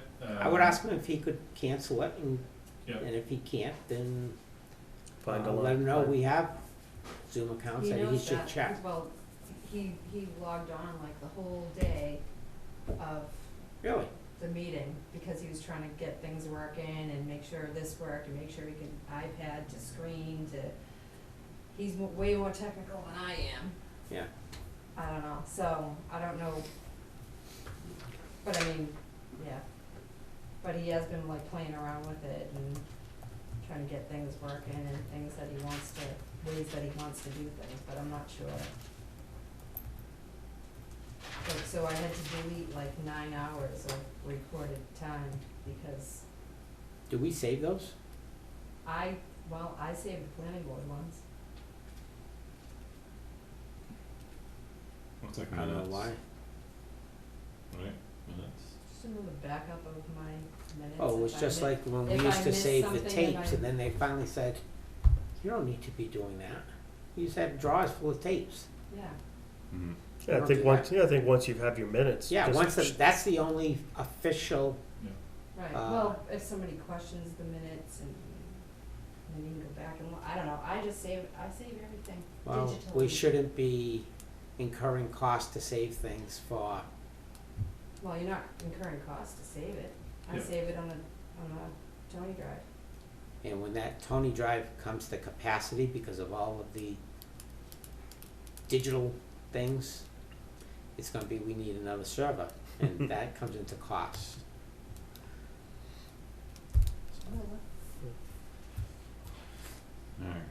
So I have another question, like with this, since we're having a discussion, there's two initials, like signatures on this cover letter. Mhm. I'm not sure whose is whose. One's That was- mine, one's David. Alright, so when we sign off on something like this, and the manifest say it's on an off week and we're all not here, if all three of us had just signed off on this, and I didn't, you know, like Scott didn't put the post-it note, I didn't ask to have a discussion, did that approve it then? No. Your initials on there means nothing. My initials on there only means I've seen it. Yeah. That's all it means. Yeah, that's You're all. not signing off. Yeah, we're not approving it. All it means is I read it. He has on there, he wants to discuss it, so it means so then the next week when he says, let's talk about this, we're not going to talk about what? Oh, so this could be brought, But you, Right, s- so the red folder is kind of correspondence. The yellow folder is actual manifest and bills to pay. So the stuff that goes in the red folder is really kind of an FYI or Yeah. things that. But then if there's something you want to discuss, do what you did, write on it. Can we talk about this next Right. week? Right, David leaves notes on stuff, so I've left notes like, why are we paying this? And you put a note on it, and then we talk about it when we have a chance. Whether it be in, Okay. that's so it one of doesn't the, automatically come No. up, or, alright. well, we try to look at the red folder most of the while time, we're my here. notes are to Scott. Hey, Tell me about whatever this. it may be. right. Yeah, So Alright. are you gonna contact Bob, or do you want me to? Scott's going to. I wrote that down. Yeah, Okay, alright. in my spare time. okay, well, Yeah, but the initials just mean that we we both We have looked about at as it. much spare time as the other, Okay. so. Yeah, I get confused because there's some stuff in that folder that we sign off on that gets sent out and, Oh yeah, Like letters yeah. I mean, and- yeah. If we have a letter that's in there, yeah. alright, But even there, if There's a if letter there- in there, and there's a signature line. When you sign it, that's your. yeah. And then if there's a letter in there, there's a signature line, you don't agree with it, then you can put a post-it note on and go, I want to talk about this, and then we talk about it. okay, And if you weren't here and you didn't initial something, then Scott would know. Well, I better leave that in there because Sean hasn't seen it. okay. That was the alright. whole purpose why we started the initializing Yeah. the documents in the red folder, because if somebody wasn't here and then you talk about something, well, I didn't see that, well, yeah, don't you remember that? Well, I didn't see it. Yeah, yeah. Alright. Alright. So this one has to do with an upcoming subject.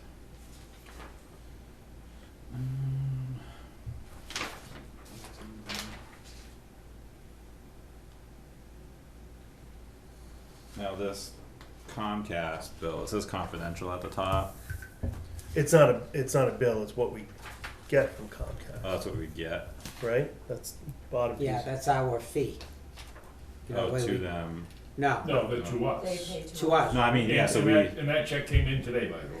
The that's bottom, our franchise. the bottom, yeah, the franchise, that's how Ron gets his money for his equipment, and then we put other stuff back into the general fund. okay. It's alright. revenue. Yeah. Alright. Yeah, And is this a part of our agreement with Comcast for Franchise service in the agreement. town? yeah. Yes. Yeah. Alright.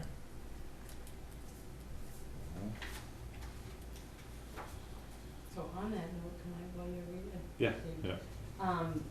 Sansucci, sent us a letter saying that, we have, out of all that court case stuff, we have, $3 million more in revenue from utilities.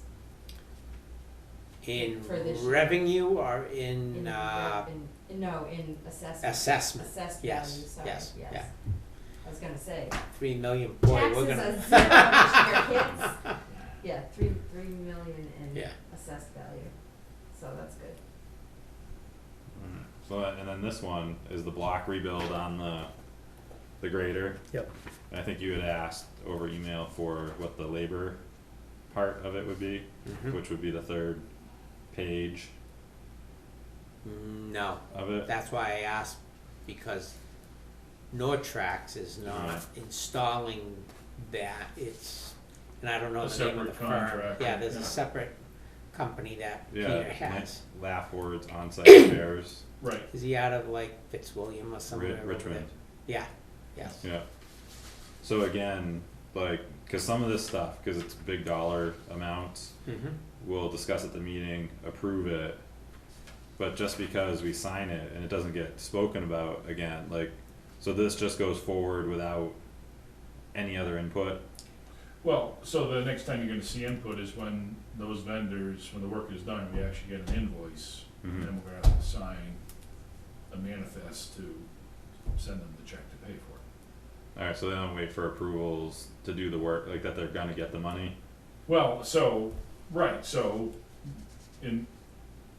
Peter originally got the Nortrax quote, Mm-hmm, then we went out and got some additional quotes. Nortrax was still, by a significant amount, the least expensive option, yeah, so that's who we went with. okay. Alright, and did you see the labor part?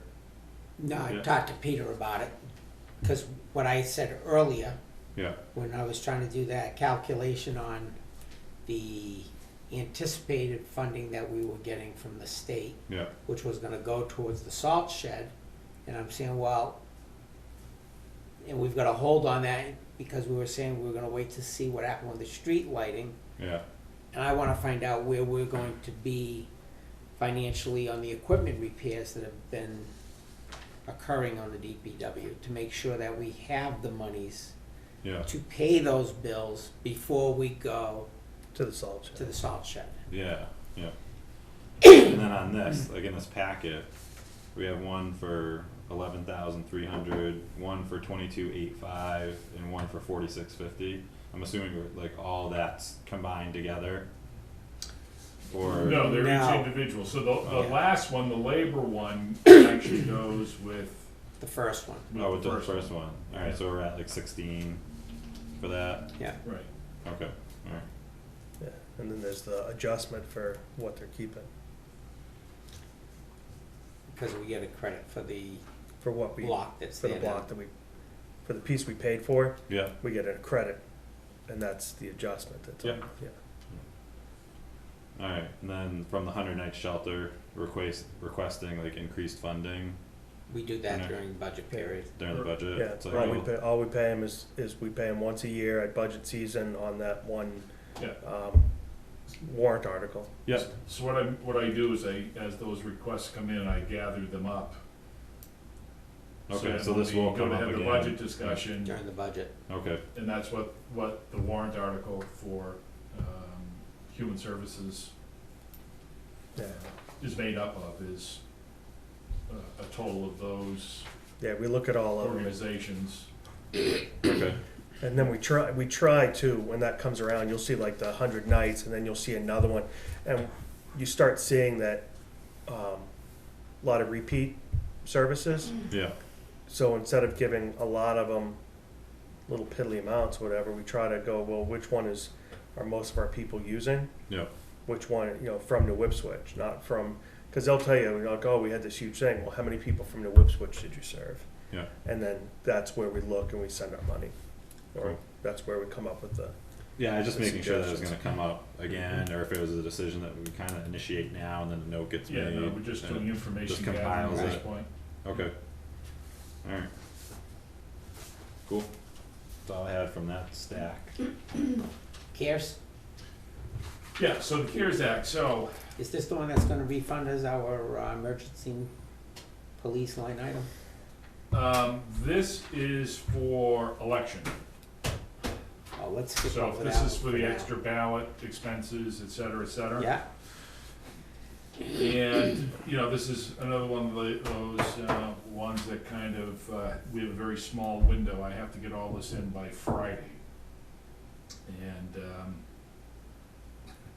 we'll see how we do. motion to accept CARES Act funding from under RSA 21P43. That's what I needed. saying, where did So, you get that number from? What is it again? Like The- the CARES Act? Is it just for the election stuff? No, Well, so CARES this- Act Or is is this all the all of it? funding that President Trump provided for Yeah. COVID, But we've spent the, down to the state level through their Gopher program, if you're Which we had to familiar hit with that threshold of 2,500 or whatever. Well, so this is a little different because this is another nuance off that the Secretary of State's office got an extra $3 million to disperse to towns to offset some of the additional expenses for all the absentee ballots, et cetera. Mhm. So our portion of that Does that cover PPE too for the polling places? This is strictly for ballots. Oh, This is strictly for ballots. There was another 30-something million, which is that, all that stuff that we have down in Yeah. the conference room that we picked up, that's what that, helped pay for. Let me see, somewhere. The reason I'm asking is that, because there was an email that came, I think, last week, where the deadline to submit for reimbursement for COVID-related expenses is coming up, as like Yeah. a reminder. So there's That's the one. So there's that's two like- things, there's a September 15th deadline Yeah. for the other CARES Act stuff, which honestly, I'm not sure we have enough eligible expenses. Well, under let's, that let's, program. So, we're gonna talk about that in a second. Let's Yeah. get this one here. Is so there a this one second? here, so, New Ipswich. And this is a 80-20 program. So they provide 80% of the funding, we have to do a 20% match. So our match would be for the amount of money that they allocated for us under this program is 11,181 is the 80. Our match would be 2236. So that would come out of, I'm assuming, our normal elections funding for a total of $13,417. But aren't we only going to be reimbursed for the cost that we've actually incurred? Correct, Right. but, so this is the maximum amount. Right. So, Jess and Bob Romer will have to tell us what the Right. damage is gonna be at the end. But I need this vote to even make us eligible Yep. because this is part of accepting unanticipated funds. And because of this is on fast track, we have to do it under this RSA versus 31:95, which is the other one, but you have to have a public hearing for that one. We don't have time for a public hearing, so this is what they're recommending we go with. Waiting for a second. A second? All in favor? Aye. Aye. Thank you. Now, the one that I received the email on, we've Yes. spoken about it in the past. Yep. And I don't have anything from you about it. And this is, I'm gonna call it the gopher Right, Go for it. one. And it says in here, yep, although some municipalities may have incurred very minor expenses due to COVID-19, we encourage all to seek reimbursement for any and all qualifying expenses, large or small. Please review the guidance below where you can see that many different types of expenses qualify for reimbursement, Mhm. such as necessary technology purchases for remote work and meetings, increased welfare expenses, and even your entire public safety payroll line. That's one that caught my eye. what? Yeah. so,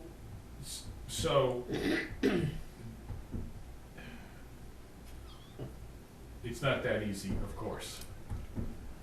But yes, I saw that. That's the one that's due on the 15th. I didn't see a date, but I'm sure if I Yeah, kept I- Yeah, clicking. isn't there one that's, it's up to, August 31st, then anything after August 31st? Right, so, is right, so any of the expenses we incurred from March to, Or July 31st. no, it's August 31st. We have to submit a claim by September 15th. That's the one that we discussed that had the 26-page long application a while back. And it, at the time, in fact, currently, I don't even think we have even $2,000 worth of COVID expenses, so it's not like our budget can't absorb it Well, without, Right. So one of the easier thing, I know the bigger piece of the pie that you're Yeah. looking at is the public safety. But on a small scale, we've been having trouble with the Zoom platform and instituting some good way to broadcast and be able to have people participate in the meetings. yep. Could we have addressed that through this? Like to bring us up to speed? You could, Yeah. Well, and we had, also, we could all work remotely from home, we had to pay Greg for that, so yeah, would that be was in there. less than $200. Oh, It's chump change. okay. But what is the guideline to get reimbursed for our public safety line? So, you would have to prove that, that police, fire were doing a lot of COVID preventative activities. But- So if they're just doing their regular patrol duties, it's gonna get bounced back. You would have to say that, you know, you needed, you know, police or fire, specifically for, at an event, strictly because it had something to do with the COVID situation. And, I mean, we haven't had a need Well, to do, So how about with the tent revival then? Was there any expense from the state, like for the state police and the Nope. LED signs or anything? the No. state No. absorbed all that They for us. did. Yep. But Scott, I would agree with you if that email didn't say your entire public safety line item. Cause I can't believe there'd be any situation where a community would be focused. You know, I'll be happy to look deeper into it. I just but send her an just- email and ask her I- the question, is that, how does this, you don't think it is? I don't. But I'll be happy to send Margaret an email. Well, what about the emergency management salary for all their hard COVID work? Thank you, Scott. Sorry. Yeah, well, you know, it'd be nice if we had, you know, some administrative support to chase a lot of these things too, though, you know, Well, so,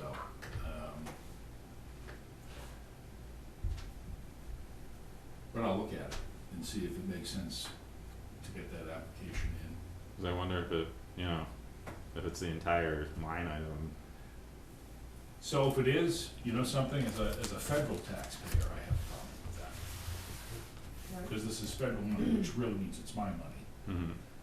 The And whole believe me, country. I see, because I'm on all the listserv, the email chains of all the town administrators and city managers and town managers going around looking to find ways to spend this COVID money.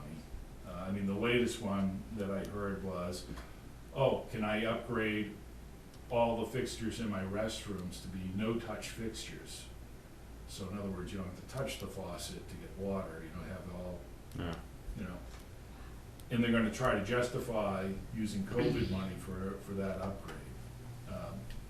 It's, it's creative. so it's creative, But even like with but the- it's also like, oh, the town hall's closed so people don't have access to our restroom, so can I put a couple of porta potties outside in the parking lot instead? And have COVID funds pay for it? I mean, some of the things that I've heard have been, I mean, some of them are laughable, some of them are pretty much shot down. But even like the I- IT issue that we're having, that this is exposing, is only due to the COVID situation, so I don't think, like, that part's the big So- stretch. So the problem I'm having with the IT side is, that there are times, I mean, the planning board seems to be able to run its meetings using Zoom, and there's plenty of them on there, and it works fine. Why we have problems here sometimes, I'm not sure. Mm-hmm. You know, I don't know whether it's the particular PC we're using, or what it may be. Well, I think it's the need to have like an individual camera, because on the planning board meetings, each person has their own laptop in their own location, so it's like a singular screen, whereas we're trying to broadcast out to many people and then have many people on one screen for us, you know? Yeah, at one point during that meeting, we had 75 people logged on, or 76 was it? I forget, something like So- that.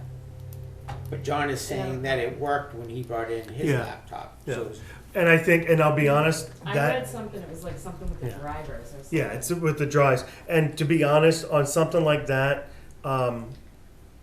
nothing we did was going to fix that unless, because you'd have to mute lock them all and you'd have to go one by one. Okay, person, whatever, wearing the green shirt. Do you have a comment, yes or no? No? Okay.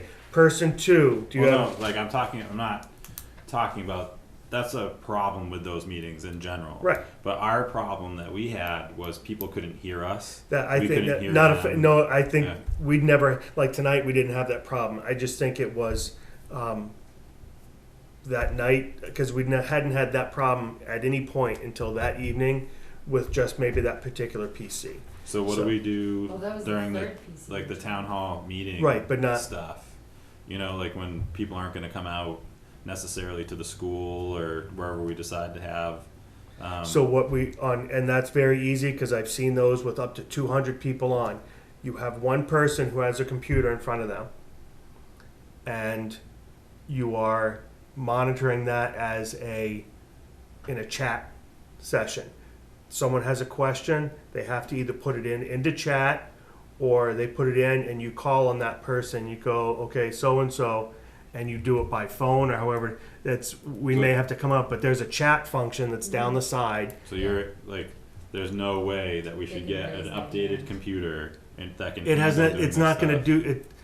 No matter what you have, if someone's going to ask a question, Yeah. you're going to have 200 people on there. As soon as you unmute them, it becomes I'm a not free talking for all. about that whole free for all. I'm just talking about the functionality. Like Right, you said, you'll because- bring your computer from home, which is Mhm. all fine and dandy. But shouldn't the town office have a computer that will work with the newer technology? But it does. All it's not doing is going up to there. And in Right. our reality, because we haven't tested that, if it comes through the TV, it could go right into that microphone, and you end up with a reverb loop. But Be- we did test this computer, we tested 3 that night, Not with. and, It with wouldn't this- go up there. It had nothing Right. to do with whether or not people could hear us. right, We didn't test that until the meeting started, and then no Right. one could hear us. But what I'm saying is, you could have So you're- the best computer in the world. Zoom is only going to allow one person at a time to talk. As soon as you have everyone start yelling, you need to mute them all, and it stops. I know, but the problem was people not being able to hear That us. was that PC that night. Yeah, that was We had mine. no issue Yeah. tonight. They could hear us Mhm. fine. well, we did it first, I had to do like an update reboot Hmm. thing. But is there a way that we can get it to go there? Yes, like I said, it has to do with the driver. Mine worked fine, and it went. I didn't take the time. If Is it downloading updated? Yeah, driver? you have to update the drivers on it. It's something that, what's his name, Tony, might be able to look, and if it's not, then yeah, we may have to get a computer that has it. But like I said, I mean, my work computer, my Dell, said it was going, Mine did too. and they all say did it's too. going, but they're actually not. The drivers won't Yeah. function. I plugged in, Scott was here, I literally plugged the thing in, it went bloop, bloop, Yep, worked. Yeah. immediately, because on my computer all the drivers are updated or they're newer. So that's really all it comes down to. So like if we were at a bigger thing, you plug it in to the basically the projector, and whatever's on your computer is going to be on the projector, and then your sound is going through whatever soundboard you have. It's I'll all. assume we are not using Zoom at the high school. I would assume we could We, easily spread No. out. No, we No. can spread out. Why We not? have plenty of social distancing there. I don't see any reason why we'd have to. We can Is social there a reason distance and not to? Because of the technical monitoring and getting it to work. I think we have the we'd have to see You where have we that are when at you that don't point. have the ability to provide social the, distance. yeah. But there's provide like some accommodation. people that don't feel comfortable coming out, like the high risk people that are high risk for catching it. It's just a too bad, so Okay. sad. Well, they can still watch it on cable. It goes through, run If they have videotapes. questions. Yes, if you have a question that it won't. Like I said, we didn't. I don't think we'll have to put it up huge at the thing. We have it there. Someone types in a chat. We can say we have a question online. I don't think we'd have to go through the huge issue of it, of making it full screen and things like that. But if someone has a question, they can. Well, how would they type into it. participate They in the can. meeting? So I understand the chat part of it, but like so that it's within the context of whatever conversation's going on, with the audience or to us. Well, they would, if we're having a discussion about one point, So if we're talking the deliberative session, Mhm. okay, we're discussing a certain warrant article or piece. They can type in they have a question. If they don't type in they have a question, and we get to the end of the discussion, we move on. Otherwise, if they say I have a question about Article 5 that we're discussing right now, we go, okay, type in your question. Mhm. So we're just, and that's kind of going along the assumption that everything's going to remain as it is today, and there will be no shutdown, and even the schools having to go to full remote, and we're just going to be able to operate like we are today without planning for who knows, we could be doing it in here and have to conduct it over Zoom for the public. I mean, the flip side of it is that the governor could retract those orders at any time, and we have to have live meetings regardless, and there won't be any remote capability allowed. Yeah. I mean, we just don't know. Well, we know that he's allowing remote meetings currently, He is, and we're doing I that. don't see it's gonna right now. hesitantly. Yeah. But alright. I don't quite understand why you don't wanna prepare for Well, the bigger thing, meeting, and there's only so be able much to you can. have more, like, the most amount of people participate in the meeting possible, you know? Which is why we do it at an auditorium, and normally on a deliberative session night we get 30 to 50 people. Mhm. That place seats well over 200. Alright. You know, you I basically think- tell Are them. you just talking in general, just a regular selectmen meeting? Well, I feel Should like be we on should Zoom. have the Zoom going anyways. It's and- not a requirement for. Right. I know it's not a requirement, like, Right.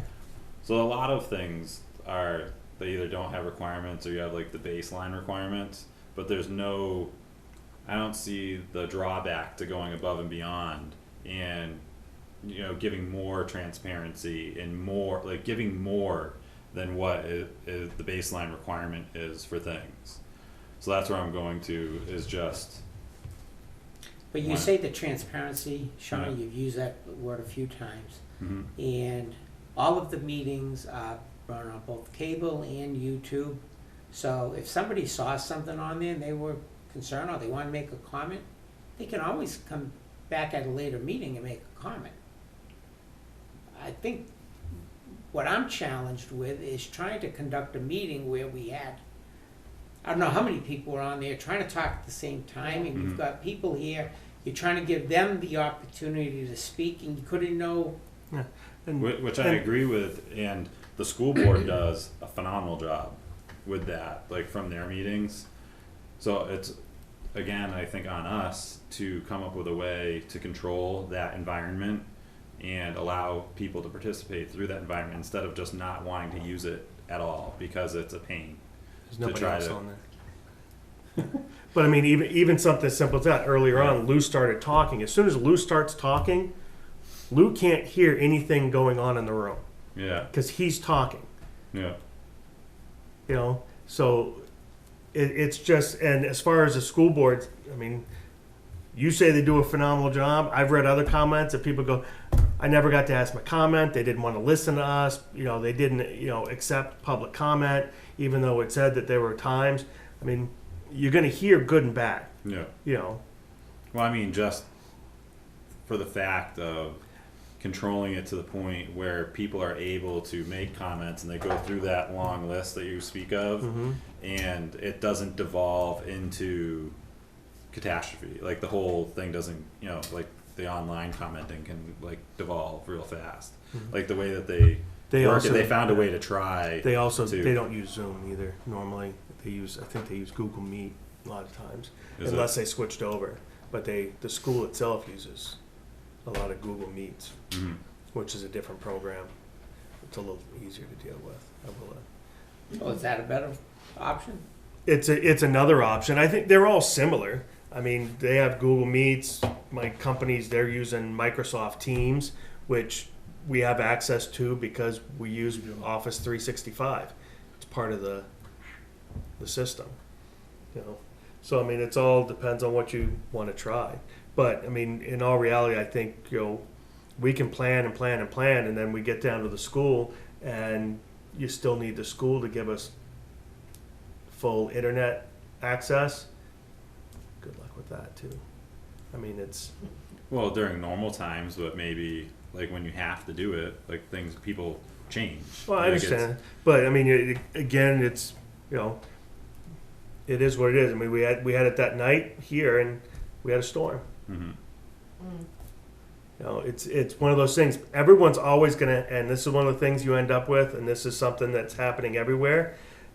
And I'm not trying to point fingers at anybody or anything like that. You create the ability for laziness. Which laziness? Like, Well, like are you thinking of? just people who do, like, I That don't don't want to wanna leave. come. I don't want to leave my house, so I'm gonna just dial in on this meeting for no reason other than I don't want to leave my house. But if it wasn't an option, would they even want to participate in the meeting? Well, I'll dial in and just be a disruption, or I'll dial in. Well, just come down and be part of the meeting.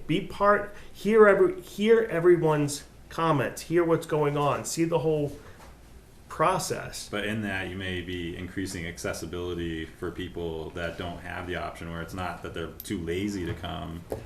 It's just they can't for one of a multitude of reasons, on top of the COVID situation that Mhm. we're all in. And we'll do our best, but I think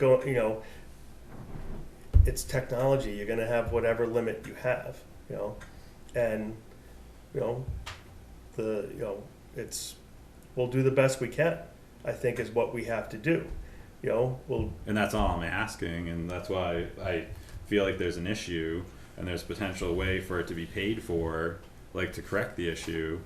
And it sounds like you don't want to correct the issue just because. Not what I said. Right, exactly, Yeah. Sean. What's the issue that needs to be corrected? Greater accessibility to the meetings. Greater accessibility to the meeting. Yeah, So that means that you want to Zoom. Is that correct? yeah, we could. Okay. Yeah. Is that what you Well, mean? not Zoom specifically. It could be any of the other Right, but you platforms. want a to. platform. Yeah, a Okay, platform. you want a yeah, platform. Yeah. So as we've already said, we can Zoom, we just won't video it, and it's gonna be monitored by chat. If somebody's got a question, they can type the question, and we can address that. Is that being open, transparent, allowing them to participate?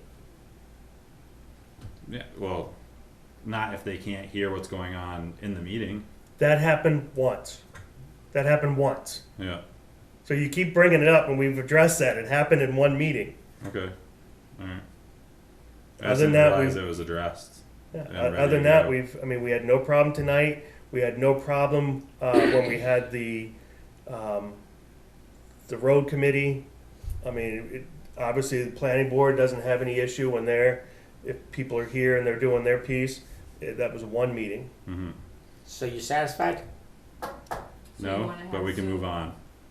Zoom We can move on on. every selectmen's meeting, right? Well, I think. No, I wouldn't be Zooming the selectmen's meeting. I thought you were talking about the meeting at the high school. Well, the bigger meetings is naturally where more of the public, participates in those meetings. So I was just trying to keep that like at the forefront of our minds. That it'd be nice to be able to do that adequately, like in that format. So I think And we just, leading- I wanna I'm gonna know that we I'm gonna help conclude come it. up with a plan for. Well, leading up to that, the what has next to happen is whoever it meetings, is, yeah. if it is whoever their AV person is at the school, normally is also the person who helps provide AV for our meetings. Mhm. So that, whether that's the gentleman that runs a library or whoever it is, however he's putting out the school board meetings, then Yeah. All right.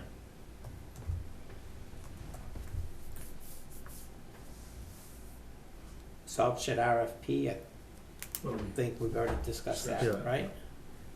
Town office still work? you skipped the drought advisory. Oh, drought advisory. Yeah, there's a drought.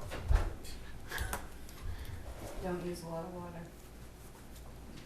So what was that advisory, Scott? Was it from the state, like saying So that we it should was. try to impose something on like Right, so people's what- wells or? All the state is saying is that,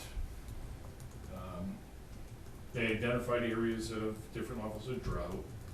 New Ipswich happens to be in the band where there's a slight drought issue. Their recommendation is to limit, you know, how often people can water their lawns, et cetera. And. You mean they recommend it? So they recommend it, right. Yeah, okay. So, but the town has the ability to, Not enforce, Regulate. regulate. right. So they, you know, the town can vote to, tell people how to, use their private wells essentially. Mhm. You know, we don't have a public water supply here, other towns have public water supplies, you know, you've already, I'm sure, seen some when you drive through Milford, they have, you know, odd even watering Yeah. days, that sort of thing. And I feel like a lot of Yeah. people don't realize just because they have a well, doesn't mean it's pulling from the aquifers and all of that, that just because I have a well, doesn't mean it's always gonna stay full and I can water my lawn 24/7. That's my advisory. When your well runs dry, stop using it. Yeah, so it's a matter of, John, I love you. yeah. I got the same Close feeling. your I- eyes and put your I head in drilled the my hole. well so that I could Just- irrigate my lawn. Right. I mean, to me, it's common sense. We're not getting rain. Yeah. Right, Don't water your lawn. Don't, you know. Well, I water my lawn. He wants his. If, clean and lawn. like you say, if that well goes dry, I got a problem. Mhm. So, at the very least, would it be prudent of us? I know all the millions that check our town website, like to put like a statement on It is the on town. there. It's already There is? on there. All right, cool. Yeah. So It's that's on up there. there. Yeah. See, I didn't even check Don't you it. read that every day? No, I don't. yeah, that's been on I there found it since- inadvertently. Yeah, no, that's been on there for, I don't know, I wanna say since. I was wondering how that one got on there. June. Yeah. Oh, with the first Yeah. like round of Mhm. First round, warnings. I had Lauren Yeah. put it up there. Yeah. All right. All right, that had enough attention. No. Town office still work. So, if you turn to tab 7 in your book, I have Matt Brown's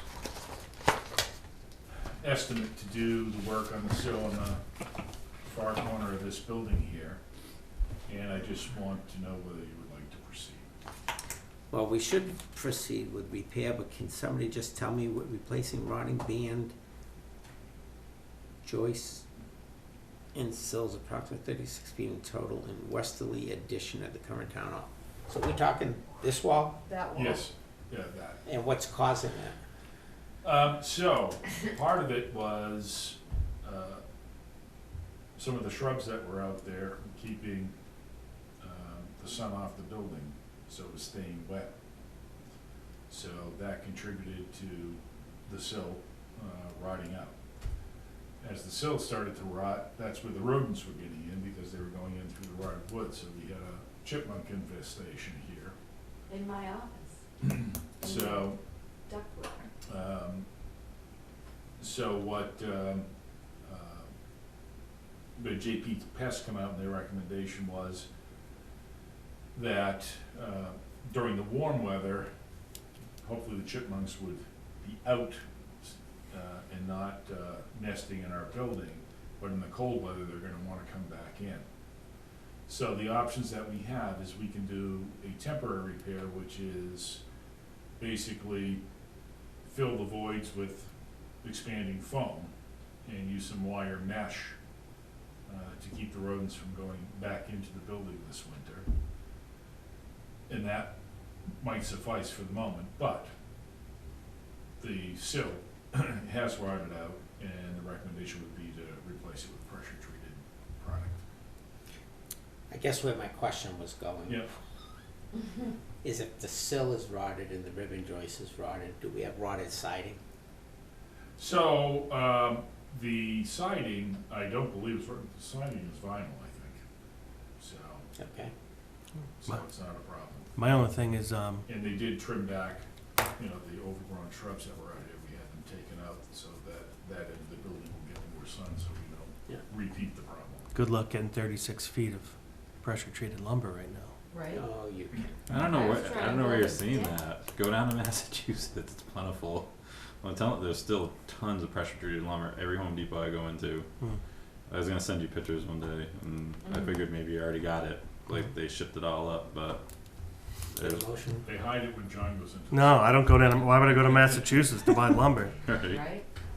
Right? Motion to have Matt Brown start repairs on the sill for the amount of $2,400. There a second? No. Is this the only quote that we got? Yes. Was the Yeah. one? Yeah, he's Isn't it- did the work on the old town hall too. Requires over $5,000 that, well, the board previously had made decision over $5,000, we should get additional pricing. Okay. Alright, I'll I'll make a note second. of that. Alright, All in favor? aye, interesting. Alrighty. The other one. And let me just go back on that, item. Yep. Regarding the, bids on the over 5,000, Mhm. is I would like Scott to put together another reminder to all the department heads about that.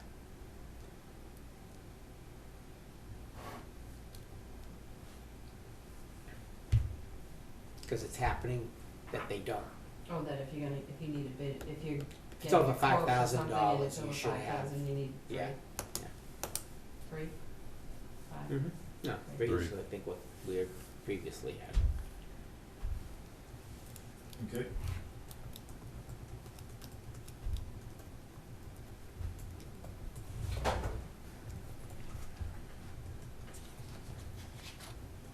If we flip back to tab 6, I don't have this on our agenda. But this was a quote I got a few months back on upgrading the security around here, and this includes indoor and outdoor cameras to monitor what's going on in the building. And I know that the chief has made this recommendation in past years, and he is still in favor of having some sort of video surveillance here. This system, being newer technology, allows us to be able to see what's going on in and around the building remotely if we have to. My concern is that, you know, we have some events coming up, which I don't wanna necessarily discuss in a public meeting, that might put some of the security here in play. And I certainly would like to have some additional tools available to help us not only as a protection effort, but also to be used as evidence for prosecution at some later point, which we don't have today. I saw this, Scott, and I had a few comments. First one being, we don't have a budget for this. This wouldn't be able to come out of the capital reserve for the building maintenance, such as what this one for the sill would be.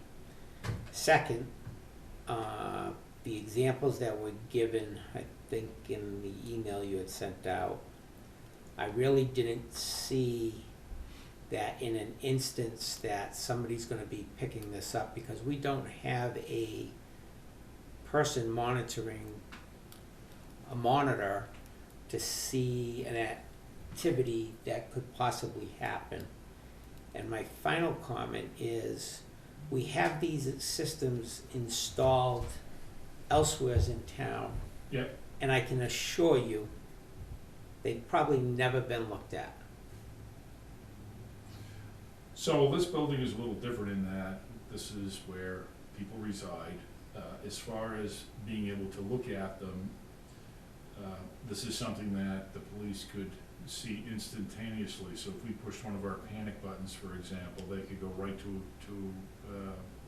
a screen and monitor any of the cameras inside or outside this building to assess what the situation is and gear their response toward what they were seeing on video.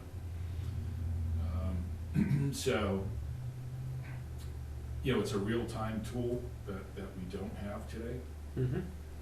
And I think it has some other, you know, internal surveillance capabilities too.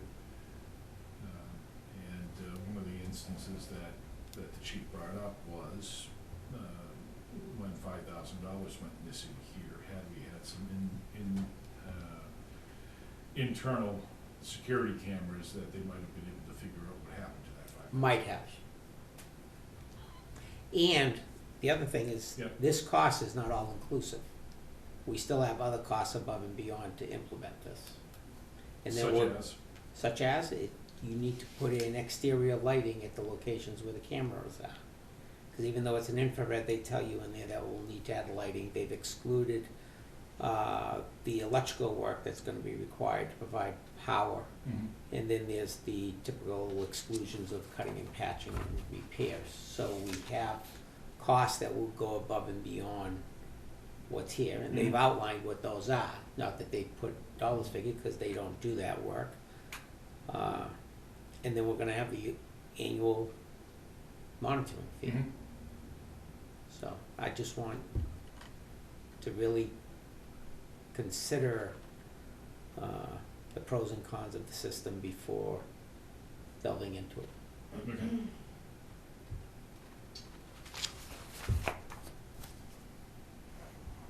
And even like with this and the high cost, I know like when SVAS was looking at it, there weren't a lot of companies that would come and do the work like Monadnock would. Mm-hmm. I believe they ended up going with Monadnock. They went through the whole motion of trying to get additional quoting.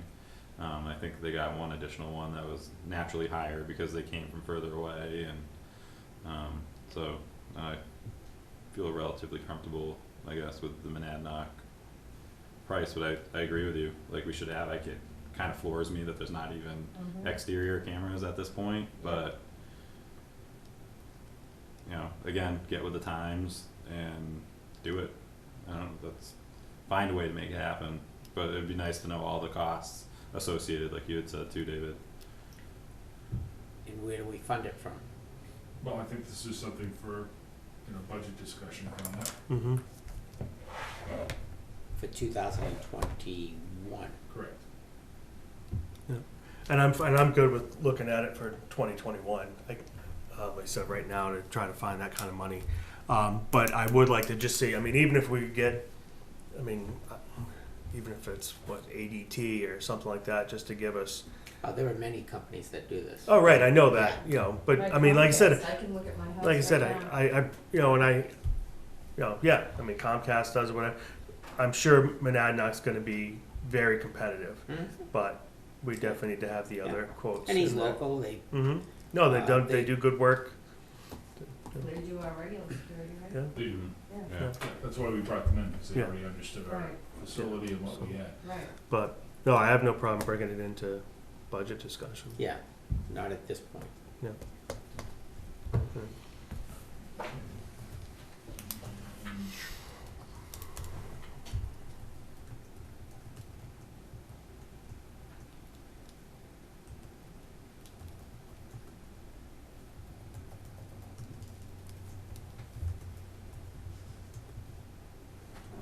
So you couldn't like.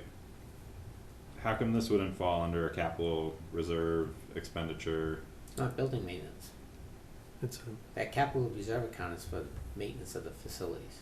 Specifically?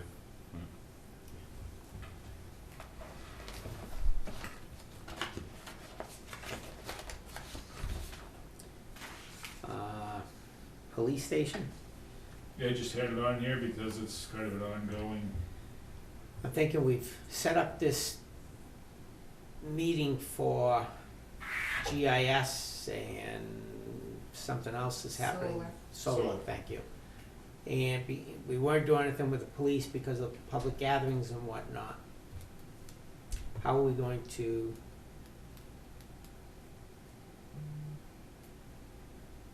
continue with the police station? I think we talked about going through that document that we mailed out and grabbing some information on there and making sure that we keep that in the public knowledge as we head back into March until we can, maybe have an informational night again and talk about it, get it back out, but at least grab some of those pieces and put it on Facebook, put it on the website, do whatever we can to at least get the discussion back open. We haven't brought it up, and as was brought up, we're in a competitive job market right now. You try to get a police officer in here, and they go to visit your police station for an interview. It's very hard to try to tell that person they have a safe, responsible place to work, which then, and I know there's quite a few people that just feel, that we don't need police here, but I do, and many, many other people do. So I think we need to make sure that we can staff a police department by housing a police department. And right now we're struggling to do both. No. How long have you been on the board, or even like the police department discussions are going on for A long time. like So over a decade? Well, yeah, I how believe long? 10 years was thrown out there at one point. Yeah, well, yeah, I mean, they've been in that temporary building for over 12 10 years years. Yeah, 12 Yeah. years. So it's over 12 years that they've been discussing the need for a police department. I believe in some of our other conversations that we've had, it's been brought up that there's been other committees and different things trying to promote the police department.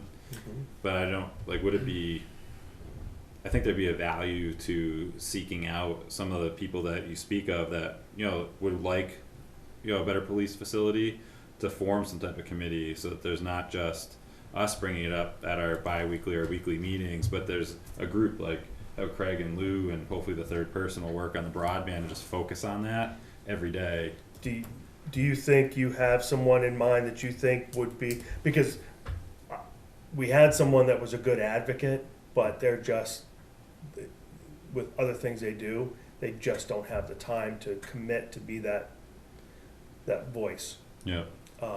So it's brainstorming and finding who's that person in town that can get behind this and be the voice to help, we need an influencer. Yeah. Someone who's going to talk about it and keep it out there in the public eye and help us answer questions or help us get the questions. Because the worst thing is, we spend months and months doing this, and then we get to the polls, people like, what are you talking about? Like, what is this about? Yeah. I didn't hear anything about this.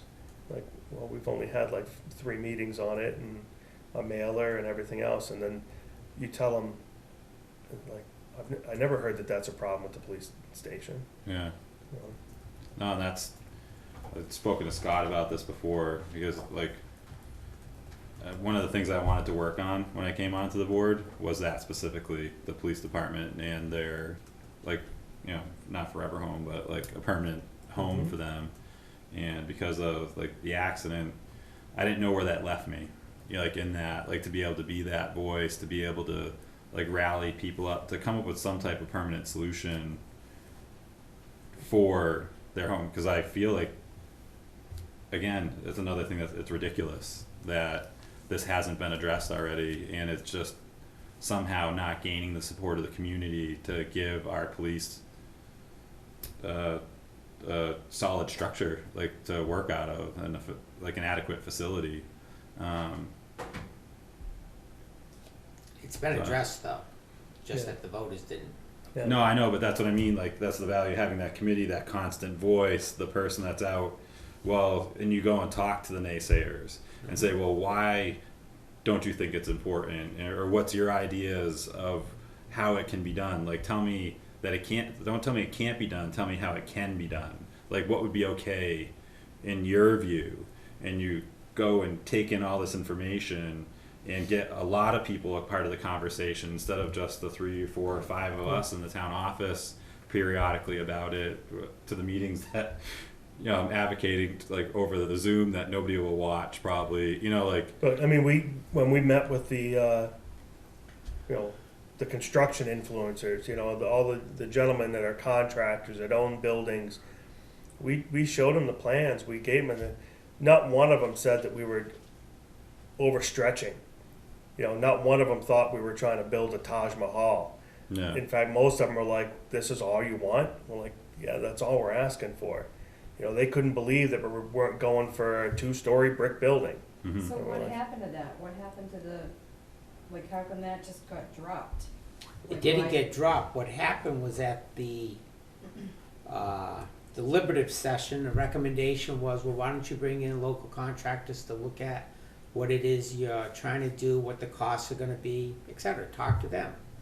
So we did. We reached out to, I think I 6 would or say 8. 7, I'm thinking 7 contractors, builders or developers, whatever, that came to the meeting. And they were all saying, yeah, you guys are spot on what it needs.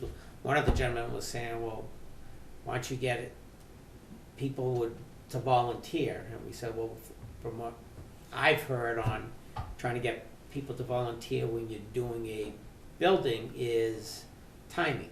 When you need them, they're not available. Right.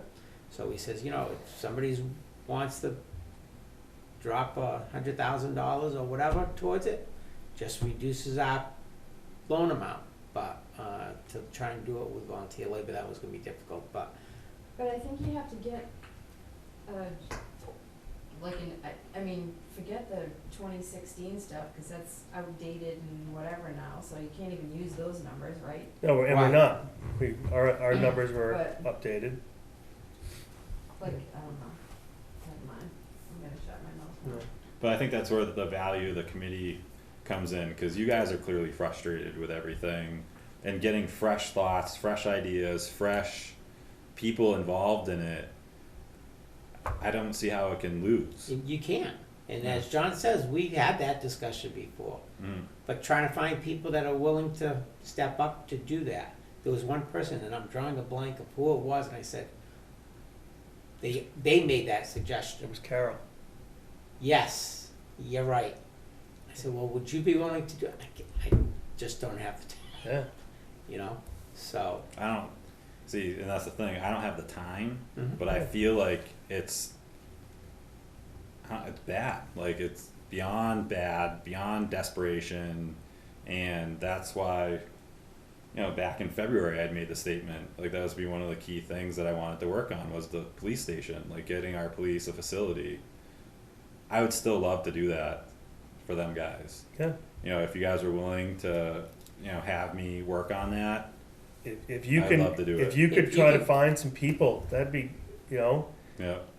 because none of us would have a problem being a liaison to a group like that. But, you know, it's frustrating, you know, having done it. I mean, I've only been doing it for 3 years and I'm frustrated, Yeah. much less the people that have been doing it for 10 and 12. Because you do it, you do the work, and you go to the polls and you're like, how could this fail? Yeah. And you know, the then, big thing last time was the cost when it was here. So we said, well, let's look at it doing it there where they are now. Yeah. And the cost came in less, and it still got shot down. Are you talking about last, like just this past March? No, the one before Okay, that. the one before, Yeah. yeah. because we proposed the facility back here with the ability that, I mean, and that's why we put it on the new one, that by doing it here, we have the ability to grow. Mm-hmm. Over there, not so much. But that was too expensive. So we went over there and lowered the price by $1 million. Yeah. No, So what's gonna happen in a month or two when that gets sold, where are they gonna go? Hopefully they'll stay right there. You know, that's what you have to hope, is that if it sells, that the landlord, why would the, you know, unless they have some big plan, it's a permanent tenant. And that's what we have to hope, that's, Do we have a plan B? there's no space in town. And that's the issue. And we have said that repeatedly. There is zero space in town to house a police department. There is no building secure enough, considering that one's not secure. There is no building secure enough in town to put a police station. No, this is out of like, Well, so this isn't, that's not true. Where would you want to put them? Not where I want to put him in a What- police station. What Right. building would be secure enough to put them in? Well, Dr. Haley moved out of there, and now he retired, and that place is closed. No, it's not. Yeah. No? Yeah. Someone told me they have another doctor that's going in. It's not I was right told now. they were going, that the patients are going over. I got a letter in the mail. Because other people told me that they Yeah. found a doctor that will be reopening that office. Good. So I I'm don't know. just- Well, again, and that's the issue. Anyway. You're getting different Anyway. stories. so Exactly. like, as a, Still as paying a, rent. as a D-Day scenario, Mm-hmm. now the Greenville police station, I don't even know what it looks like inside, what type of facility it is, or if it's just not adequate like ours is, but they're teamed up with Temple over there. Would it be too far of a jump to, if we had to, like start the talks with them? They did it years ago. It wasn't feasible. No. No, there was a regional police thing. That was one of the other things they did, was looking into combining multiple departments, and none of them wanted anything to do with it. Yeah. Alright. Could they temporarily, for lack of a better place, use the EMD office down there since nobody's using it? When we need to cross that path, we'll. Well, that's what I'm thinking. I mean, you gotta plan for something. Oh, yeah, but I because mean- it's gonna sell, and if they don't let them stay there, then you gotta have a backup plan. You can't just But we say, have- oh, well, sorry. I'll start like working on, and I'm gonna start Yeah. with the naysayers first, because you know people speak pretty candidly about why they don't, Mhm. and we'll just start. But you have to be open to it, you know, like some of the thoughts and ideas too, as a board of what they're looking for.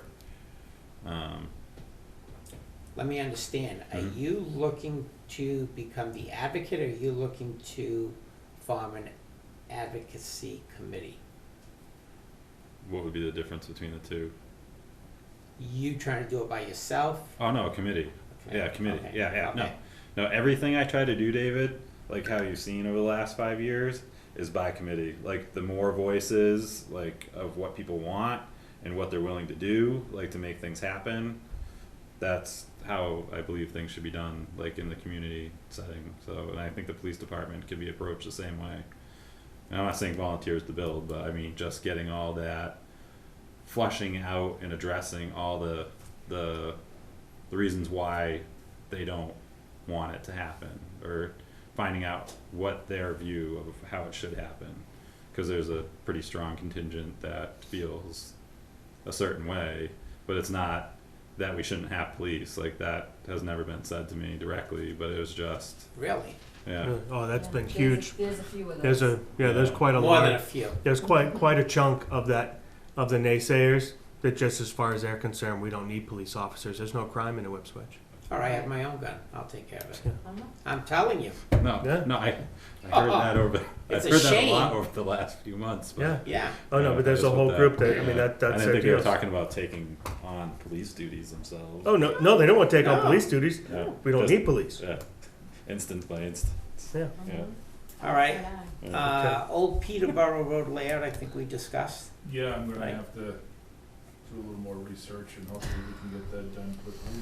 No, that isn't just talking to the abutters and getting an agreement through them to do it, like Well, to find out which path we have to go. Well, 'cause there's, hopefully like, wanna two lay it out solutions. just the way it was laid out originally. Mhm. Yeah, So yeah. that, you know, this So doesn't people turn can get into a, building permits. Yeah, yeah. Yeah. okay. Tax deeded properties, Yeah, just have it on there, cause Just to kind of keep a it in the rolling issue. discussion.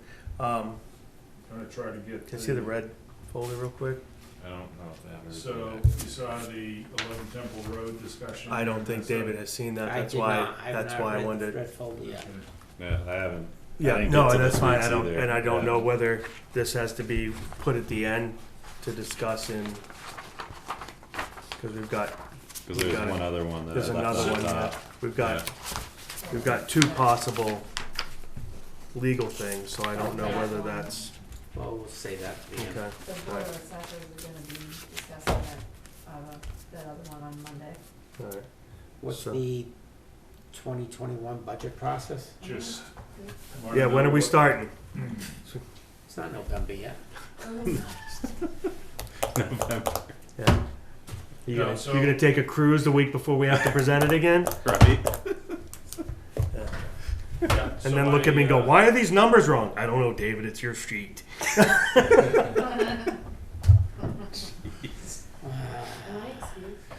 Oh, yeah. Yeah, I've been here 12 hours, I'm done. that's But all. you were here just for your public entertainment. Right, yeah, that too. Good night, Good night, guys. Deb. Right. Yeah. So is there any, Yeah, when are we gonna start it? We're gonna start it early this year? We can at least knock out all the little ones early instead of, I mean, it's ridiculous some You're nights. knocking out the big ones early. Well, at least if we start, like then we can say, hey, we're starting in October, so that we might actually get the larger ones by November instead of waiting until, oh, so we're not gonna start in September? we can start in September.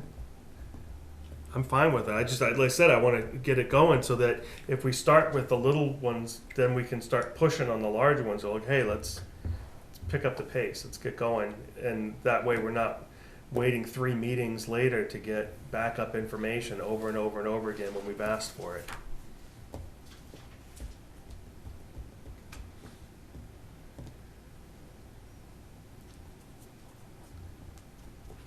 Yeah, September. Okay. We can do that. Put the meeting on the 22nd, start the September 29th. Works for me. The first. Refresh my memory,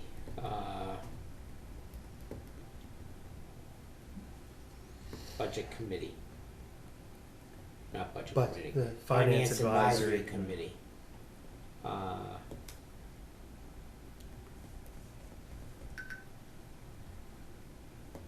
Were those appointed on a rotating duration schedule, 1 year, 2 year, 3 year? I don't believe so. Not just strictly as volunteers? Well, if you may wanna reach out to them to see if they're still interested, cause I forget the lady's name that was on it last year and she Yeah. came, Yeah, a couple times. yeah. Yeah. Yeah, Nicole. Yeah. Okay. All right. Good memory. I'll reach out to the 4 members and And then cemetery you have on here.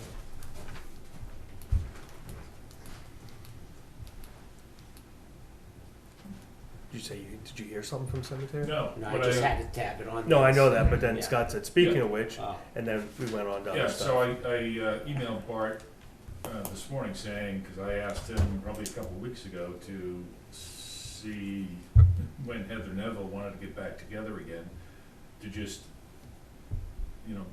identify all the issues so we can start just eliminating them one by one. Just find out what the obstacles are and try to address them. Mhm. Because I was really pretty disappointed, because I thought the meeting that we had with them last, when we had, all the parties there, or at least so we thought, everybody seemed to be, pretty much in agreement. And then Heather sends out this email basically saying, we accomplished next to nothing. And I, personally, why they want to drag this on and not bring it to some conclusion, I don't know. I just don't know. I mean, our thought was to get, and Bart requested that next time we have a meeting, that we actually have a decision maker from the state in the room. Right. And because we're not convinced that the people we're talking with are the ones that are making the decision. And, you know, we need to, in my mind, have them stop moving the goalposts, tell us exactly what the issues are, so that we have an opportunity to address them once and for all. And get them to make a commitment to agree to it, so that we can, you know, move forward and put this at some point behind us. So, have you proposed that to them yet? We already have. Bart sent out, I mean, it had to be over a month ago now.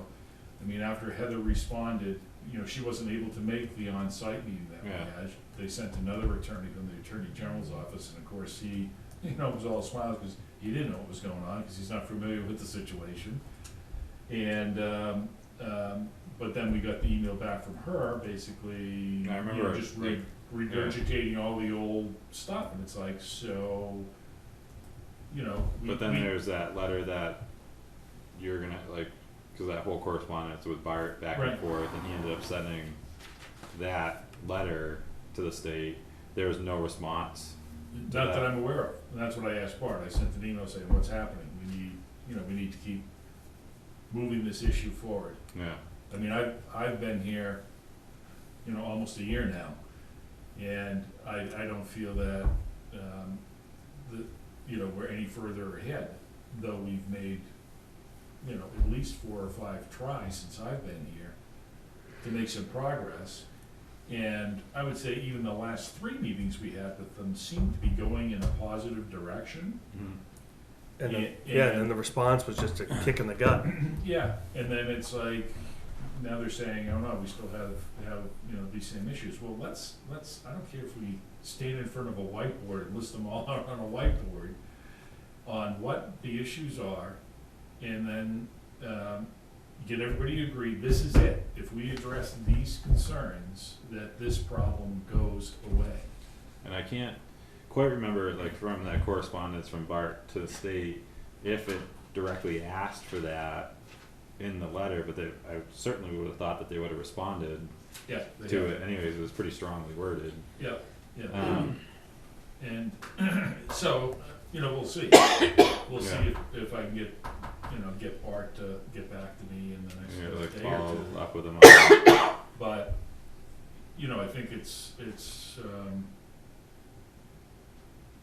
you know, it's time for them to stop moving the goalposts and, you know, get this thing settled. I mean, Yeah. it's not doing them any good, it's certainly not doing us any good. I mean, having this hanging out there for as long as it has. And I feel like we just keep having the same conversation over Yeah, I and mean, over we again. can't, Yeah. how can you mitigate something when you're not even sure what the problem is? And we keep changing the, Call it the hokey shuffle. right.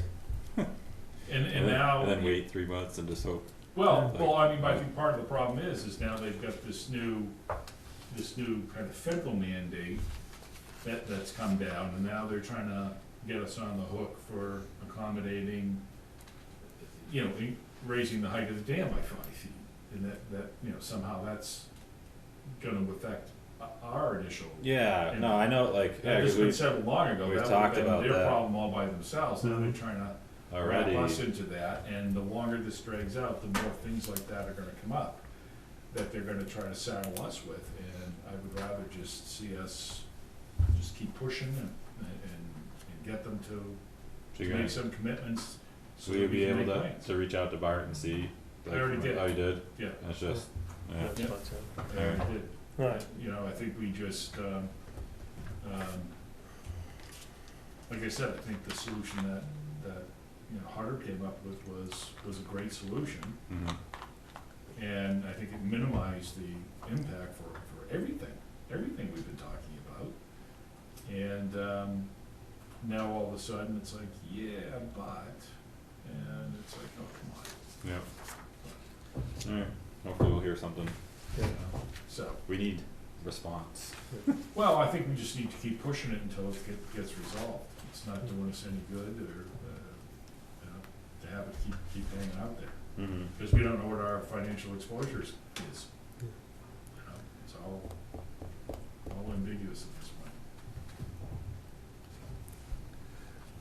just because it's in that folder, and we discussed it, I think, the last time we met. Can I make a motion to accept the operating guidelines presented to us by the rec department for the soccer for this fall?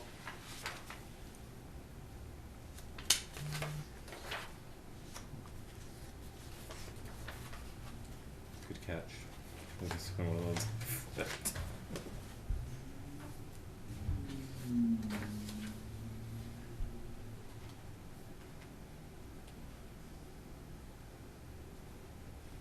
Is there a second? Second. All in favor? Aye. Aye. There's two in there we have to discuss in non-public. Did you have, I don't know if anybody else had anything before I make a motion. The other thing I was gonna ask about, we had previously discussed in non-public, but I don't know if just bringing it up is okay or not. Not if it was something discussed in non-public. Alright, so not even if there's no specifics.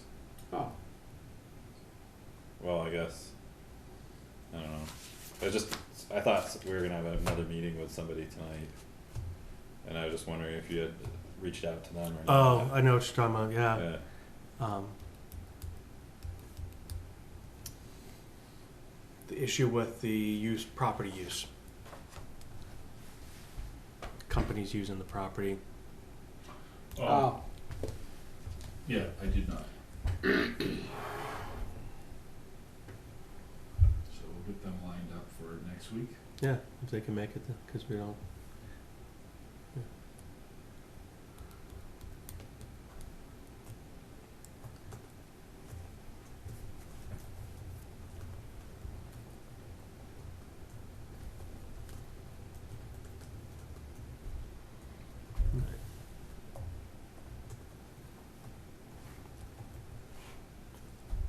you're awfully quiet out there.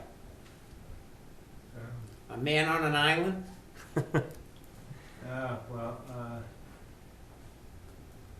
Are you going into non-public now? Yes. Yeah. Unless you wanted to discuss something. No. Okay. I was gonna be Winston Churchill. Oh, Why, what did he do? He stayed till the end, be it bitter or be it glorious. He stayed till the end, what? He said they're gonna fight till the end, be it bitter or be it glorious. Oh, So, you know, they say to the bitter end, it's not always bitter. Good night, Roger. Alright. motion to go into non-public under RSA 91A3 or A2 E, consideration or negotiation pending claims or litigation. is there a second? Second. All